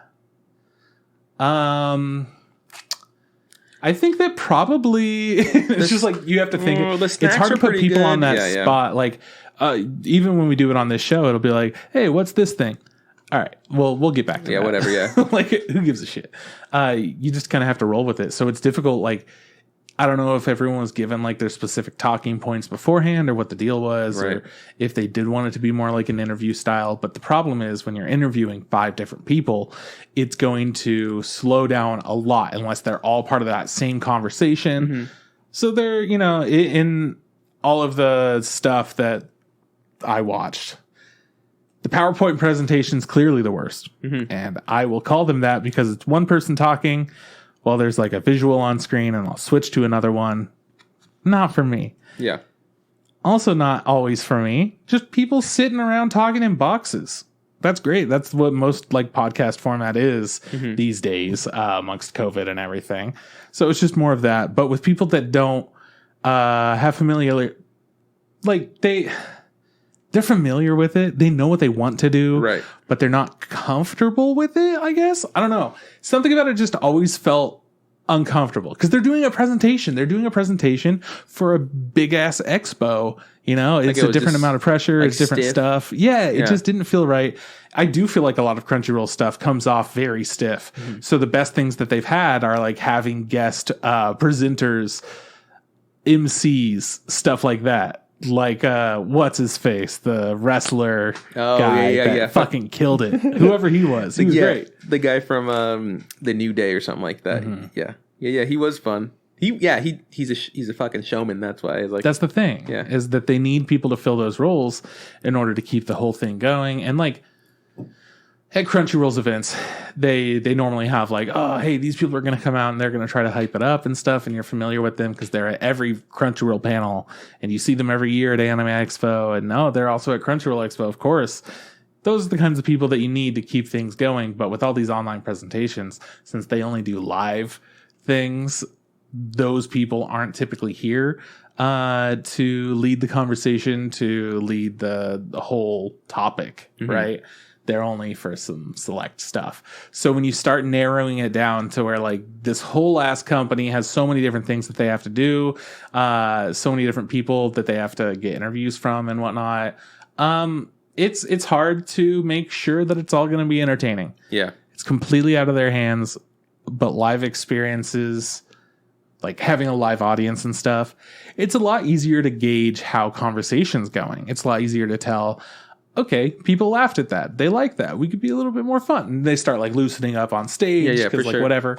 That's kind of how it felt to me. People felt awkward doing these forced conversations that aren't used to having these kinds of things. If they're doing the press docket, that's on them. Yeah, just read the thing, yeah. They're just doing whatever. That's fine. But all the people that worked on this event, it just feels like it was out of their wheelhouse. That's all I have to say, which is a huge bummer. I think everyone worked hard. Yeah. I mean, maybe shit gets better and then we have a real expo in person. If not, they did so good. Yeah, if not, we'll just do another virtual one, and hopefully whatever the next one is just more engaging than this one. It was just kind of boring in my opinion overall. Yeah. Like I just didn't really resonate with me at all. It just felt like a waste of time. So bummed that the first year I like busted my foot so we couldn't go to Crunchyroll Expo. Yeah. And the next year we went and it was like really fucking dope in comparison to Anime Expo, but didn't have quite as much going on as Anime Expo. Right. Which was a good thing, I thought. It was nice. It just it was less pressure. Yeah, for sure. And cool. I can imagine that's how most conventions start, and they just get bigger. So Crunchyroll Expo maybe one day becomes as big as an like an AX. But right now, like at least the last Crunchyroll in person we went to, I had a great time. So if we can get the same quality of stuff we got and like this small amount of people, like that vibe, yeah, let's chill. Let's hope. Yeah, we can only hope for the best. So now we could talk about the Shirobako movie. Cool. It just feels like if we didn't talk about Crunchyroll Expo, what are we even doing? Yeah, I mean, it was garbage. It was garbage. Nothing to say. So Shirobako, the movie, fantastic. Great you guys, time. I know that we've talked about Shirobako and reference it every once in a while on this show, but like truly, if you want to know anime in a different way that is easy to watch with fun characters in a great anime format, Shirobako, check it out. It's on Crunchyroll. It's very educational, oddly. Yeah. You know like how Cells at Work educates you? Yeah, sure. This one educates you too. And it's just I would say that this one does a better job than Cells at Work. Well, yeah, because no one dies in this one, yeah. Yeah. It's so easy to apply. Like, you're seeing it happen on the screen. Yeah. They're talking about it. And it's also what's happening right now behind the scenes that you can't see, but you know that it's happened for exactly what you're seeing. It's such a bizarre thing to watch. It's really cool. So this show came out 5 years ago. Yeah. And it was fantastic. And we love it. Took us too long to watch it all. Yeah. But we love it. It's too core. We had to look at it. We had like a discrepancy. I'm like, I thought it was 2 seasons. No, it's a really long. It's a 24. With 2 different. It's a 24 episode. They make 2 different animes in it. It's like, okay, cool. That makes sense. That's why I remember it being like that. And this movie picks up 4 years after the end of that last episode. And before we even get into talking about the movie, you probably should watch the show before watching the movie. But if you watched the movie, I think you would have enough there for it to still be enjoyable, but you would also want to go watch the show, and then you would want to rewatch the movie. Yeah, we talked about it because for our showing here in town, we were lucky enough to be the only two to buy tickets, and we're like, oh my god, we're so lucky. At first, yeah, and then we get there, and we're like, because we're like, I wonder how many people are going to be here, COVID and stuff, whatever. Not being the biggest, and it being thing. a late announcement for an actual showing. Yeah, you just by chance just saw that the tickets were here in town. So because tickets used to only be available in like the Sacramento area, which is an hour and a half ish away from us, which we would have gone to, and if we would have watched it in there, like I still would have. I feel like I would have been worth it. That's how good the movie was. I agree. But we get into the theater, and there's one old lady sitting near the front, and there's like two people sitting in the back separately. So there's a total of 4 of us in the theater, and we go, yeah, man, this feels great. We're all social distancing. We're having a great time. You and I are just hanging out in the middle of all of them. Yeah, just like munching and crunching on our popcorn and hot Cheetos, having a good time. The movie starts, and not long into the movie, the old lady in the front stands up and walks away, and I look at you, and you look at me. We talk about it later. This, in our theater, it was a Fathom event, which is like a special event that like, sometimes it's concerts, sometimes it's operas. It's like, it can be like, we've had anime movies also be Fathom events in the past. It's just a lot of weird live action shit that isn't a theater event, but they film all this stuff for the theater, and then Fathom's like, yeah, we'll do it. Yeah, and then old people love it. Essentially, you can get a ticket for it and like watch it in your theater. And what you were telling me, which I didn't know, is like people can have just Fathom tickets, like Fathom season passes. Yeah, so she probably came in to see whatever the Fathom event was this month or whatever, and it was not to her liking, and she left. I just thought it was funny. I was like, man, she should have hung out, because you thought about this, but you posed more thought into it about like, yeah, I think you should absolutely watch the show to get the full experience out of this movie. Now, you thought like, if you watch this, like, could you watch it and enjoy it not knowing the shows? And we think we've agreed that, yeah, you absolutely can. They do a good enough job of explaining to you, because it's a huge cast. There's so many fucking characters. Even characters that I forgot about. And I haven't seen the show in, I don't know, years, right? Yeah, probably. Yeah, like a couple years, maybe 2, probably. Yes. I don't know. So even I'm playing like catch up, like oh, that's that person. That's right, they do that stuff like that. So like, so if you go in there not knowing anything, it'd probably be hard to pick up.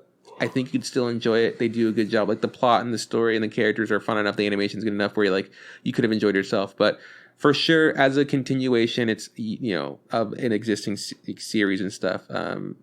Yeah, you should watch the first season, because it's you just get more bang for your buck. It's good. Yeah, it's good. Okay, cool. So we talked about the old lady that left. Now we're going to talk about the plot. It's 4 years after the end of the original show. At the end of the show, I don't want to spoil it, but the studio's doing well. People are happy or whatever. It was a good show. Yeah, people are making anime. They're living their dreams. Our main character and her friends were in high school together, and they've moved to the big city, and they've all kind of made their way into the anime industry. Being producers, animators, CGI people, special effects, and the story writer. Like those are like the girls. They voice actors. They all do their stuff or whatever. Our main character, she's a producer, right? That's what her kind of title is. She makes shit gets produced. Yeah, she's the center focus of the series and the movie. She's stuck with the studio that we got to know and love or whatever 4 years out, and the studio's not doing so hot. One of my favorite bits from Shirobako is the bit where like the two cars meet at the light, and it's like super early, and then the light goes green. Pretty much the first scene. It's and they do it again later. Yeah. But like it goes green, and she fucking guns it, and like she's listening to like some wild anime. Like imagine like Tokyo Drift status. Like it's so good. Some Initial D shit. She's listening to the anime, music and stuff, and then she parks. And it's like, okay, cool. That's just like the vibe. This movie also has that same bit, and then the car like halts to a stop, like it can't get off, on the green, and then it slowly like patters away or whatever. And I go, oh my god, things are bad. Like I instantly knew. Like I think they did an amazing job of letting me know that things were not great. Mm-hmm. And then we get to the studio, and the studio is like overgrown with like vines. The lights and the signs are kind of shitty. there's someone sleeping inside, right? And it's our main character. And I was just like, oh my God, things are horrible. Yeah. I liked that whole bit. 'Cause she wakes up, she gets over to the door, and she's standing in front of it, preparing to go in, like sighing and stuff. And then she opens the door, and it's her whole team, and they're all celebrating, and they're like ready to watch the premiere, and they're all fucking jamming. And I'm like, she would have been stoked about this. What's going on? Like, she would have heard that. I'm confused. And then it cuts back to her opening the door, and then it's just like a few of the remaining team members that are like 4 people, right? Oh, hey, you're here for the premiere of the episode. Cool. Yeah. Sit down. It's like a really totally opposite it's vibe. Such a different vibe. And the show starts, and I think the biggest thing that we noticed, like when the premiere starts, is like there's a big title sequence that says, I think it says Titan or something like that. But essentially we're led to believe that this animation studio no longer handles like the production of it, like the editing and stuff. They kind of make it, send it out, and then they do the rest. So the staff's been cut. They do less work, and the anime that they worked so hard to make in the second season, or the second part of the first season, to get off the ground. It's now, I don't know, in its second season, but it has completely evolved. Like it is now evolved. This is a good thing. Devolved. It's devolved. It's turned into One Punch Man season 2. Oh, it's worse than that because it's like One Punch Man season 2 wasn't actually no. It depends on what your opinion is, but it's Seven Deadly Sins. The demographic has changed essentially. Instead of it being this cast of these pilots and it's very girl power heavy. It still is. It's just a bunch of girls and like their clothes are falling off because of the everything. They trip. Girl power. They're flying their jets. Their clothes fall off. Their boobs are massive, and like you can just see it, like the character like dying. Because of the thing that she worked so hard to produce is now turning into this other thing. And I go, this is great. Like I don't know what I had no idea where this fucking movie was gonna go. Yeah, they just went right away, and it was just so nice to see. I mean, nice and like a this is a great setup for a story. I feel like whatever's can come after this can only be entertaining because I am so engaged to see like what happened. Why are they like this? What is going on? Where are all our other homies? What's going on? Yeah. And then the movie kind of starts from there. Then it starts, and then it just kind of goes from there. And we see our main character, and she's the studio's struggling. They pick up maybe like a movie that they're going to be able to do, but the premiere date's in, I think it was a year and a half or less than 9 months. It was like something like ridiculous, like something like impossible. It was like 9 months. Yeah. And that's generally the plot. They have to get a team together to work on this new project, and see if they can actually make something good out of it. For sure. And because it's such a weird project, they're able to like do whatever. Yeah. It's weird because like they're like, hey, all we have for this movie is a release date and a name. That's it. Like we don't have a storyboard, we have no characters, there's nothing in it. And then they go, "Are you serious?" Like, yeah, we have a day that it has to be released. And there's storyboards. I don't think they had storyboards. They did. What was it? They had 4. Regardless, they see it and they go, that was specifically the only. He's like, we worked on it. We gave you guys the storyboards, like 4 pieces of paper. Yeah, that's it, dude. They go, cool. We'll just essentially like revamp a show that we wanted to make that got canceled and turn it into this. What was it called? It was something hippopotamus. Time hippopotamus. Time hippo. And that was kind of like the crux of what happened. Something happened with the studio. They didn't have to halt production. They had to essentially stop producing it. Guys, if you're listening to the episode, I hope you're in spoiler territory right now because that's where Juan's heading. Oh my fucking god, dude! Fine, then you do the plot. Go ahead. We were done with the plot. That was the whole plot. They're making a movie. That's it. And now we can get into the spoilers. Anyways, they're gonna retool this movie, this show that had canceled before, and that was all I was gonna say. Things I liked about this movie. A lot. I mean, it did a really good job of bringing like all the characters from the past that we've seen and still keeping them, I don't know, like true to who they are, but 4 years after, like 4 years apart.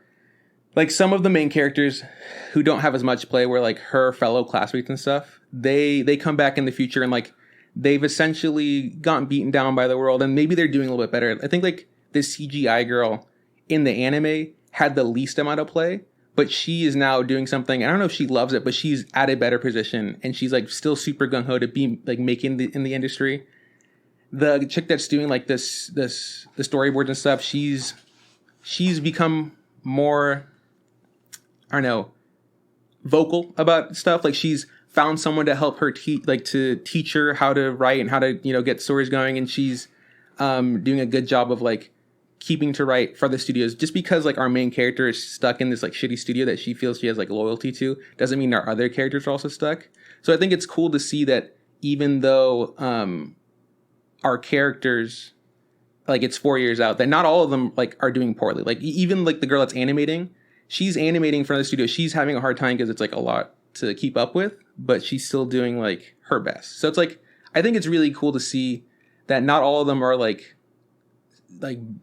they're doing poorly. They're just not, I think, at the point where they want to be. I think the one that's maybe doing the worst is maybe the voice actor girl, because she's not even really doing voice acting anymore. She's like, yeah, she's a voice actress, but she's doing a lot more like interviews and like just weird little TV bits. Yeah, like she's interviewing other voice actors. She's like interviewing people in the anime industry.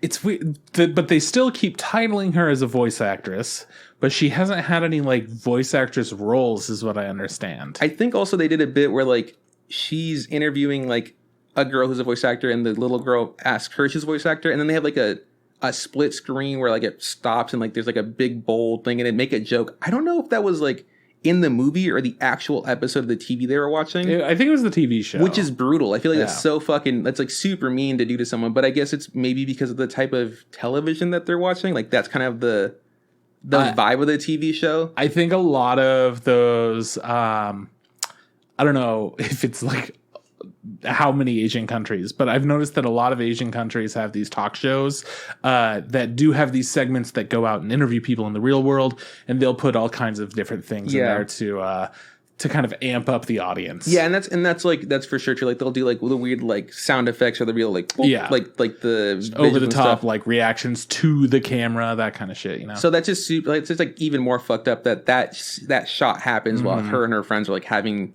their, I don't know, monthly get together and watching TV and stuff, and it's just like So poor her, she's not doing that great. But I feel like, and honestly, like the worst part about it too is that our main character, the producer, while she has all these friends that are in the industry and some she works with, there are some that are really easy for her to just be like, hey, you guys working on project? Like, come over and work on this one with us. Yeah.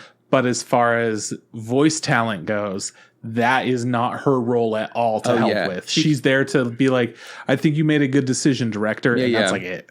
Yeah, that one is super. I was going to say like that probably is like the hardest out of all of the ones, because it's like, it's very like, it's really crapshoot. It's like a crapshoot, right? Like she can get better at drawing, you can work better at CG, you can do better producing. But like if the person that's in charge of like casting doesn't think your voice is the right voice for this, like you just don't get the job, right? And that's like, that's hard. It's essentially like being an idol or an actual like TV actor. Like, sorry, you don't look right, you don't get the part. So so her shit's really tough. But I mean, she's technically working in the industry, and everybody has their own issues to deal with and stuff in the movie. So yeah, but I did really like I said, the characters coming back. They do the thing where like, I think in the manga, in the anime, sorry, they post the person's name and what they do, like their title, job or whatever. And they still do that, and it did help a lot to be like, oh, that's right, that's what they do. Just nice refreshers. Every time that you would see somebody, it was always like, okay, this is what they did the last time. Okay. And there's some that you remember more specifically. You're like, this is that chick with the lollipops, or like, this is the chick who doesn't talk. Yeah. You just know who they were, not exactly what their role was. You're like, she did animation, she did something. Yeah. It's like, especially like if their job was like something like they'd produce something, it's like, but produced what? It was tough. And unless they had like, I think in my head, like a really big, like memorable plot point in the show, or like a really wild, like, I know, like motif or whatever, then like it was kind of hard to remember who they were. Like the cycling guy, like I don't remember him that great, but I remember there's a cycling dude and he's like, cool, he animates. The chick that dressed up like a I don't know, like a goth, chick. The goth Lolita chick. I was just like, I don't really remember. I think she's an animator. You know, I didn't remember her that great. a producer comes back and she's like, people keep going like, hey, like, how's your family? She's like, oh, they're better. And I was like, oh, that's right. In the show, she had to leave because of a family crisis. She was like, fuck, dude, don't blame me, dude. Yeah. I gotta help my family. And they're like, you gotta help your family. Yeah, dude. Like, family's good. Yeah, she just comes back, family's good. And I think it's fine. Like, it's like stuff like that. Like, there was those other producers that like were working at another studio. I like the shithead and his partner. Yeah, they're great. I don't know. I know one of them is maybe they both do the same thing. They're both producers, right? They both handled episode and stuff. Yeah. They're trying to pitch stories and stuff. I think the most entertaining characters were like the director. He was, I think, one of the most fun characters in the actual show. Still remains one of the most fun characters. Yeah, he's just so weird. Like, he's very self-loathing. He has a lot of doubt. He's also very positive. Yeah, he's a man of extremes. Yeah, there's no in between with him. And he's a fucking weeb. Well, yeah, when we see him in the beginning, he's at like his lowest, and then they bring him back and they build him back up, and then they send him back to the cage like they do in the fucking show. And I was like, this is great. That was probably my favorite part. Cage scene was a huge highlight. It might be the highlight for me. Yeah, I think so. I think just that character, anything that he was in, he for sure, like, I don't know. I just really liked him. Like, yeah, he elevates every scene he's in because he is just this like moody, extreme person that has so much influence on a project. But because he's so moody and extreme, everyone's just like always on edge and has to cater to him while also like reeling him in and being like, "Hey, man, don't go fucking crazy." And I think it's wild because like near the end of the movie, like he has a very similar thing where like people are like, just voice your opinions, tell us what you want, like what do you think? And he's like, oh, I don't want to. He's like, no, dude, like it's like, you gotta tell us your real thoughts, bro. And it's really hard for him as a character. He's going through some shit. His wife left him, took the dog. Like, he's just not having a good time. Yeah, characters. That's what this movie boils down to. Like, having really like fun, interesting characters. Got a huge cast. Yeah, amazing animation. Fucking great. Yes, the animation looks good. They're designed really well. I think there was like one sequence of animation that you and I obviously did not like because of how long it It's not that I didn't like it. It's that I didn't like all of it, which isn't much of a distinction. Yeah, but in general, I'm not a musical guy. Yeah. You know this about me. I say it on the podcast every week, every opportunity I can. Hates music. Hate music. Never listened to a single song in my life. So they had this musical number in the middle of the movie that immediately did what I don't like.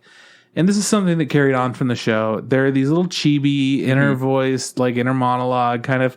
It's almost like the angel and demon on your shoulder situation, but instead they're both like positive, kind of positive, I guess. They're more like analytical while trying to like light a fire under the main character. And I guess it's just the main character speaking to herself. That's like the vessel, the device they're using is like cool. It's like it's her talking to herself through these other characters, you know. So yeah, so she's talking to this goth lolly doll, and she's talking to this little teddy bear boy, and that's. They were there at the very start of the movie. Wasn't a big fan. Knew they would be around for a while. And I was like, oh, yeah, I forgot about this part of the show. And then they started out the musical number with her, and it was going on way too fucking long. And then the musical number kept going, and I was like, you know what? Actually, it's getting okay, and I get why they did this. And I was like, all right, we're still doing this though? Like, yeah, what's happening? No, like it evolved. Like it was just her singing. And I was like, cool, she's gonna sing a song, and then her two like fucking. Her homies. They popped in. Imaginary homies. They became massive, and they also started singing and dancing along with her. And marching. And it was like, oh my God. And yeah, and then it just became like a collection of every anime character that was like in this universe. Like they make jokes of like this show called Two Piece. Obviously like making fun of like One Piece or whatever. Characters from the show that they created with like they fucking the pilots. Even the characters from the failed, like really mushy booby show that the director failed in the first season. Like, I'm sure if you even paid a lot of attention, you could probably find characters from What's Your Name and In the Center of the World. Yeah, which is pretty funny. I was like, both funny names, really good. For those of you that don't know, of course, it's Your Name for the first one, and In This Corner of the World for the other one, which was a very popular movie that came out a few years ago. Yeah, they also did like.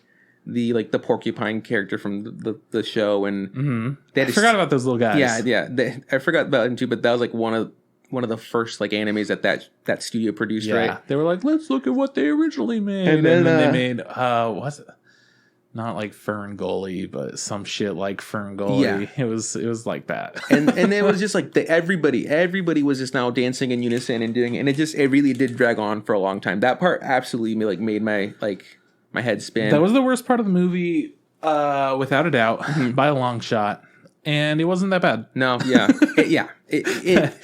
We're being really bitchy about it because honestly, the movie was fantastic. Oh my gosh, everything else was good. Even like the two recurring like dolls that she talks to or whatever. Like, not a big deal. Even in the show, like I don't like them, so it's like, oh cool. In the movie, I'm not gonna like them either. You just kind of sit through it. Just kind of ignore them. They also did another musical number later with like kids they were teaching them how to animate. It was a lot shorter. It felt better placed in the show. And this is like the movie. I don't think the show did this, like it did these fantastical elements. Like it had the weird marching dance. It had the kids, doing this. So you say it didn't have fantastical elements, but then if you think back to like the director being locked up in his cage. Oh, that was absolutely realistic. Yeah, no. There were real things like that. Like that was a real cage. But then there are some like bizarre sequences that happen while he's in the cage that are like these surrealist things. Oh, I don't remember that. Where he's kind of inspired by stuff. In the movie? In the show. Oh, I don't remember that in the movie. In the show, I think there were some like surrealist kind of imaginary things, but it did not happen frequently. Yeah. But this movie was like, it's just a thing that always happens. Yeah, and they're like they're just doing it longer. Like there's also a scene where the main character and like an assistant, I guess I don't know what her title is, they bombard, like they bum rush and like raid like a studio, like I don't know what they are. I think they're the distribution, but like they come in like Sony Entertainment Studio. They come like wielding in like weapons, and they're being attacked with swords, and they're samurais, but they're all business stuff too. And they're throwing, when they're attacking, they're saying stuff like like cut that shot, or like fuck screw the budget, essentially like shit like that. And it's just like again rework these storylines. It's like I don't have time to look at the drafts or whatever. Like so, it's like it was again another like fantastical element. Like that was such a fun sequence. I like that one too because it was was fantastic. It's just a change of pace. Like in a movie that is just mostly people like creating anime and talking about anime. Like, hey, did you get this thing? No, we didn't. We need this thing. Like it was just like a nice way to break things up and for them to do other things.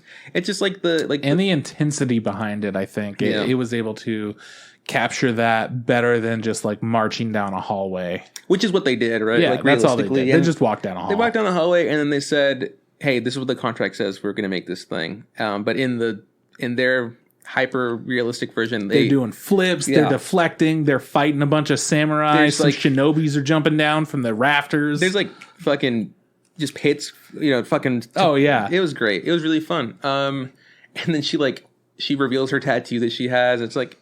It's wild, but it was a good time. That part was also really up there. I really enjoyed it just because of how like out there it was. It just was good. Let's see what else. Music. Anything special about the music? No, it was just a like movie score. It was just fine. Yeah, it was good. It was fine. I think that's really it. I mean, it felt right. I know that you were saying that some people felt like this wasn't necessary. Right? Like they're like it's like some people are wrong. Like we don't need this, and it's like. I mean, sure, we don't need it, but we don't need like any movie. We don't need any sequel anime film ever, but we get them. Did Madoka Magica need its sequel film? No, but we got it and we fucking loved it. And thank God we got Rebellion, dude. That's funny because like I was like, that is a really good statement. Like, do we need anything? Not really. Fuck no. No, but like.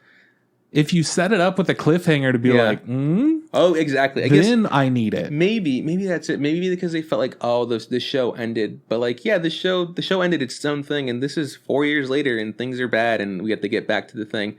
So they make the movie, right? Like, and it felt like a natural like story element. Like it didn't feel like they were going out of their way to be like, hey, come and watch this old ass continuation. Yeah. Instead, they were like, nah, it's been some time and the whole team's gone, so don't worry, we'll get them back together. Yeah. You'll get familiar enough. We'll give you their name and their title and what they're up to. And it was really easy getting like familiar with each set of characters again, because some of them would like come paired with others. Just because they would like know each other in some capacity. So yeah, it was really entertaining to watch after having seen the show a couple of years ago. Yeah. And I could only imagine that if I had just seen the show, it wouldn't have had the same impact because it hasn't been 4 years. I think so but too. Knowing that this was made 4 years later, I don't know. I just, Yeah, I think it's a good thing, like a good point. Like if I would have watched the show and then watched this movie like right afterwards, like maybe it doesn't hit the same because I in real life I do have that time span or like that. Maybe that's what a lot of people did. Maybe a lot of people watched the show and then watched the movie and they went, nah. Yeah, maybe the time jump was too like sudden for them. They're like, that doesn't make sense. We were in such a high. It's like, yeah, but in real life, because like this is. And that's, I guess we didn't talk about it, but I think that's the best part about this movie, of course, is that it's giving us a different perspective on the real things that happen in anime studios that we don't see. Stuff that's behind the scenes, like what did happen with One Punch Man Season 2. Mm-hmm. It wasn't getting picked up from anyone, and JC's staff took it. Yeah. And JC's staff didn't do great with it. For sure. And is that their fault? Who fucking knows? Yeah. Or we see like, hey, why do we have a recap episode? Is it, why is the animation not looking good? Why is where's the budget stretched? Shit like that. So it's like this anime, this world, this Shirobako world is really based in reality. So do I think that like they actually could have gotten this movie done in like 9 months? I don't know.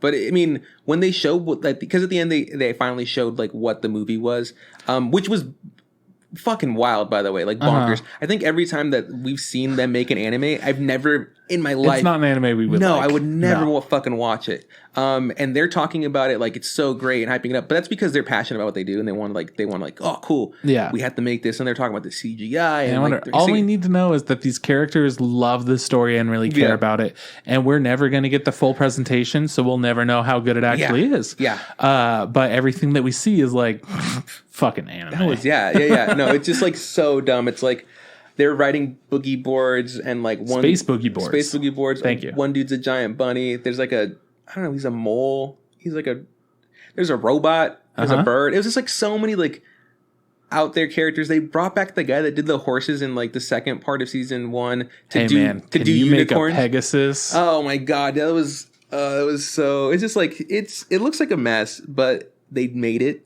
Everybody seemed to really enjoy it. I did like that when the movie ended with like they showed the final movie, the credits start rolling, and we just see just people going about their lives, just doing stuff. Like, I'm glad that we didn't get to see like hey, what did the critics say? And like, oh, the critics say it's the most amazing thing. Like, I didn't want that. I didn't need that because I just prefer it be like, cool, they completed their thing, they met their goal, they produced the thing, it's out there, and they're happy with it.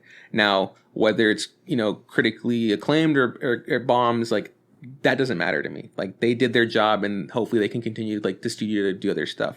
But it also shows a really cool like that like studios share animators and projects and stuff. So it's like it's not like you had to ride or die for that one studio. It's like, cool, yeah, you did your job. Now you're gonna go back and do your other job at your other place. Yeah, man, it's interesting. It's so interesting that we get to see a insight on this world, but it's like also obviously that's played up for like entertainment and stuff, and like, but it's not boring at any means. Like, it's like really, it's really like a good time. So, Shirobako movie. I don't know why people disliked it so much, but I thought it was great. I think people just let their hopes get them carried away. Yeah. Because I think this delivered on the same level as the TV show, 100%. Yeah. It was fantastic. They came up with a new phrase. It was great. There's something about going full throttle. It did feel like just like another like a season, right? Like a season of the show, but like it was done in a. It was faster. Was it 2 hours though? It was 2 full hours. Yeah, it did. Yeah, it did feel a bit longer.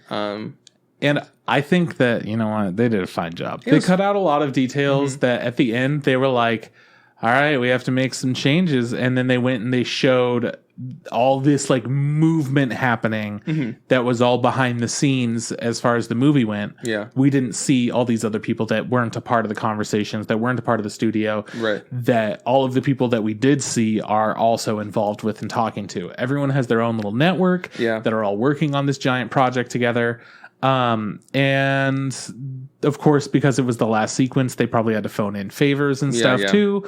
There are a lot of different things that we had seen from the show that established everything that we didn't need to know for the movie. And I think that the 2-hour limit to cut out all the fat that we already knew existed is great. Because if you look back at the TV show, a lot of those moments were to teach us things like, oh, we have to go to the Foley place. You ever been there? Yeah. No, never been there. All right, cool. Put on these boots. And then you learn about recording audio, footsteps. Or they show us like the timesheet, like this is the sheet and this is what's done. As it's like, cool, I already know that, so let's keep it pushing. Yeah. So now we didn't need any of that for this movie. We already had that knowledge, and they were able to trim away a lot of those things that we already did know about. Right. And just be like, yeah, they're still happening. I mean, it's the anime product. For sure. Like they made a bigger deal in the show, and it's like not like that in the movie. Like it doesn't make or break the movie. Like you can still watch it fine. You don't need it, but it is nice to know it. It's really strange. Yeah, what an interesting slice of life. What an interesting like slice of life movie. It's good. Shirobako movie, absolutely. Killed stamp it. of approval. Yeah, killed it. So fucking good. It's a huge bummer that more people aren't going to watch this. I mean, it's hard to watch it. It would only come out one day of this year. Like, it released in December of 2020. It is now August. We got it 8 months later, and it had a 1 day showing. So now you have to like buy the movie, which always sucks. Yeah. But honestly, if you're a fan of Shirobako, I would get together with some friends and bite the bullet. You buy it, you watch it. It's fun. It's great. I loved it. Yeah, it's good stuff. Maybe all the people that were going to watch it in our town watched in Sacramento because they bought their tickets early. Oh, yeah, they probably did. That's probably what happened. Nobody came to this theater. It honestly made me really sad with the whole content in the movie being about, oh, the studio's going under and nothing's working out. And I'm sitting in this theater for this movie. It's empty. That's complete. Yeah, theater's completely empty. And it's all about needing to get funded for their projects and needing the support. And like, I'm here. I'm the only one here. I think it just like it helped reinforce how dire things were. Honestly, yeah, it gave a very different vibe to the movie because of they only allowed 4 people in at any time to watch this movie. Oh, there were 5, and that's why she had to leave. She had to leave. Yeah, good stuff. That's it, man. That's Shirobako movie. Good stuff. Next week, who knows what we're talking about, but the idea is to talk about the Godzilla stuff that Trigger made. Godzilla Point. Oh, it is something point. Breaking point. Cinder point. Synchronicity point? No. I don't know. Something Singularity point. Singularity point. Yeah, Godzilla Singularity Point. Yeah, Monday Trigger came out, I think, maybe a month and a half ago, something like that. It came out like 3 months ago at this point. It's either that or Shaman King, and we're probably going to go with the Godzilla thing. There's also a possibility of Monster Hunter, but like, it's probably going to be the Godzilla thing. At least we can say, hey, it's Trigger, and hopefully that's enough for it to be an entertaining time. Yeah. My concern is the Monster Hunter thing is going to suck, and then neither of us have any nostalgia for Shaman King, so it's not like we can even compare, like, oh, there's so much, but like, I don't know. Don't know. The coolest thing about Shaman King is those figures that Sierra has. Hell yeah. Those are really dope. They're interconnecting, interlocking. Those are dope. But that's it. That's all I know. So, okay. If you like our theme song, check out Not Mars on Spotify. Trip, where can you find us? You can find us on Facebook. Look up the Instagram podcast. Same thing goes for Instagram. Look up the Instagram podcast. If you want to tweet at us, tweet at InstaRamenPod. Podcast Interfit. And you can shoot us an email, InstaRamenPodcast@gmail.com. We don't stream anymore. It's kind of something that, we would like to do, but for some reason, the last 3 weeks, there have been different things that have prevented us from streaming it. Yeah. But every week, we still stream sometime around 8:30 to 9 Pacific Standard Time when we're recording the podcast. So that's on twitch.tv/Crispather. I sincerely apologize that we couldn't be here this week. Just so you know, it was all prepared. And then at the last minute, we were like, you don't have a mic. oh, wait, we can't. You can't hear us, so. Yeah, man, it's a boycott. We're upset our boy Wes left, and now that he's not here, I can't even. Dude, rip. It's him, dude. He took all the good stuff, so. Okay, you could blame it on anyone but yourself. Absolutely, buddy. Yeah, it wasn't on me. Anyways, this is Bye from Juan. See you around from Chris. Hey, Trip, don't forget. Just add hot water.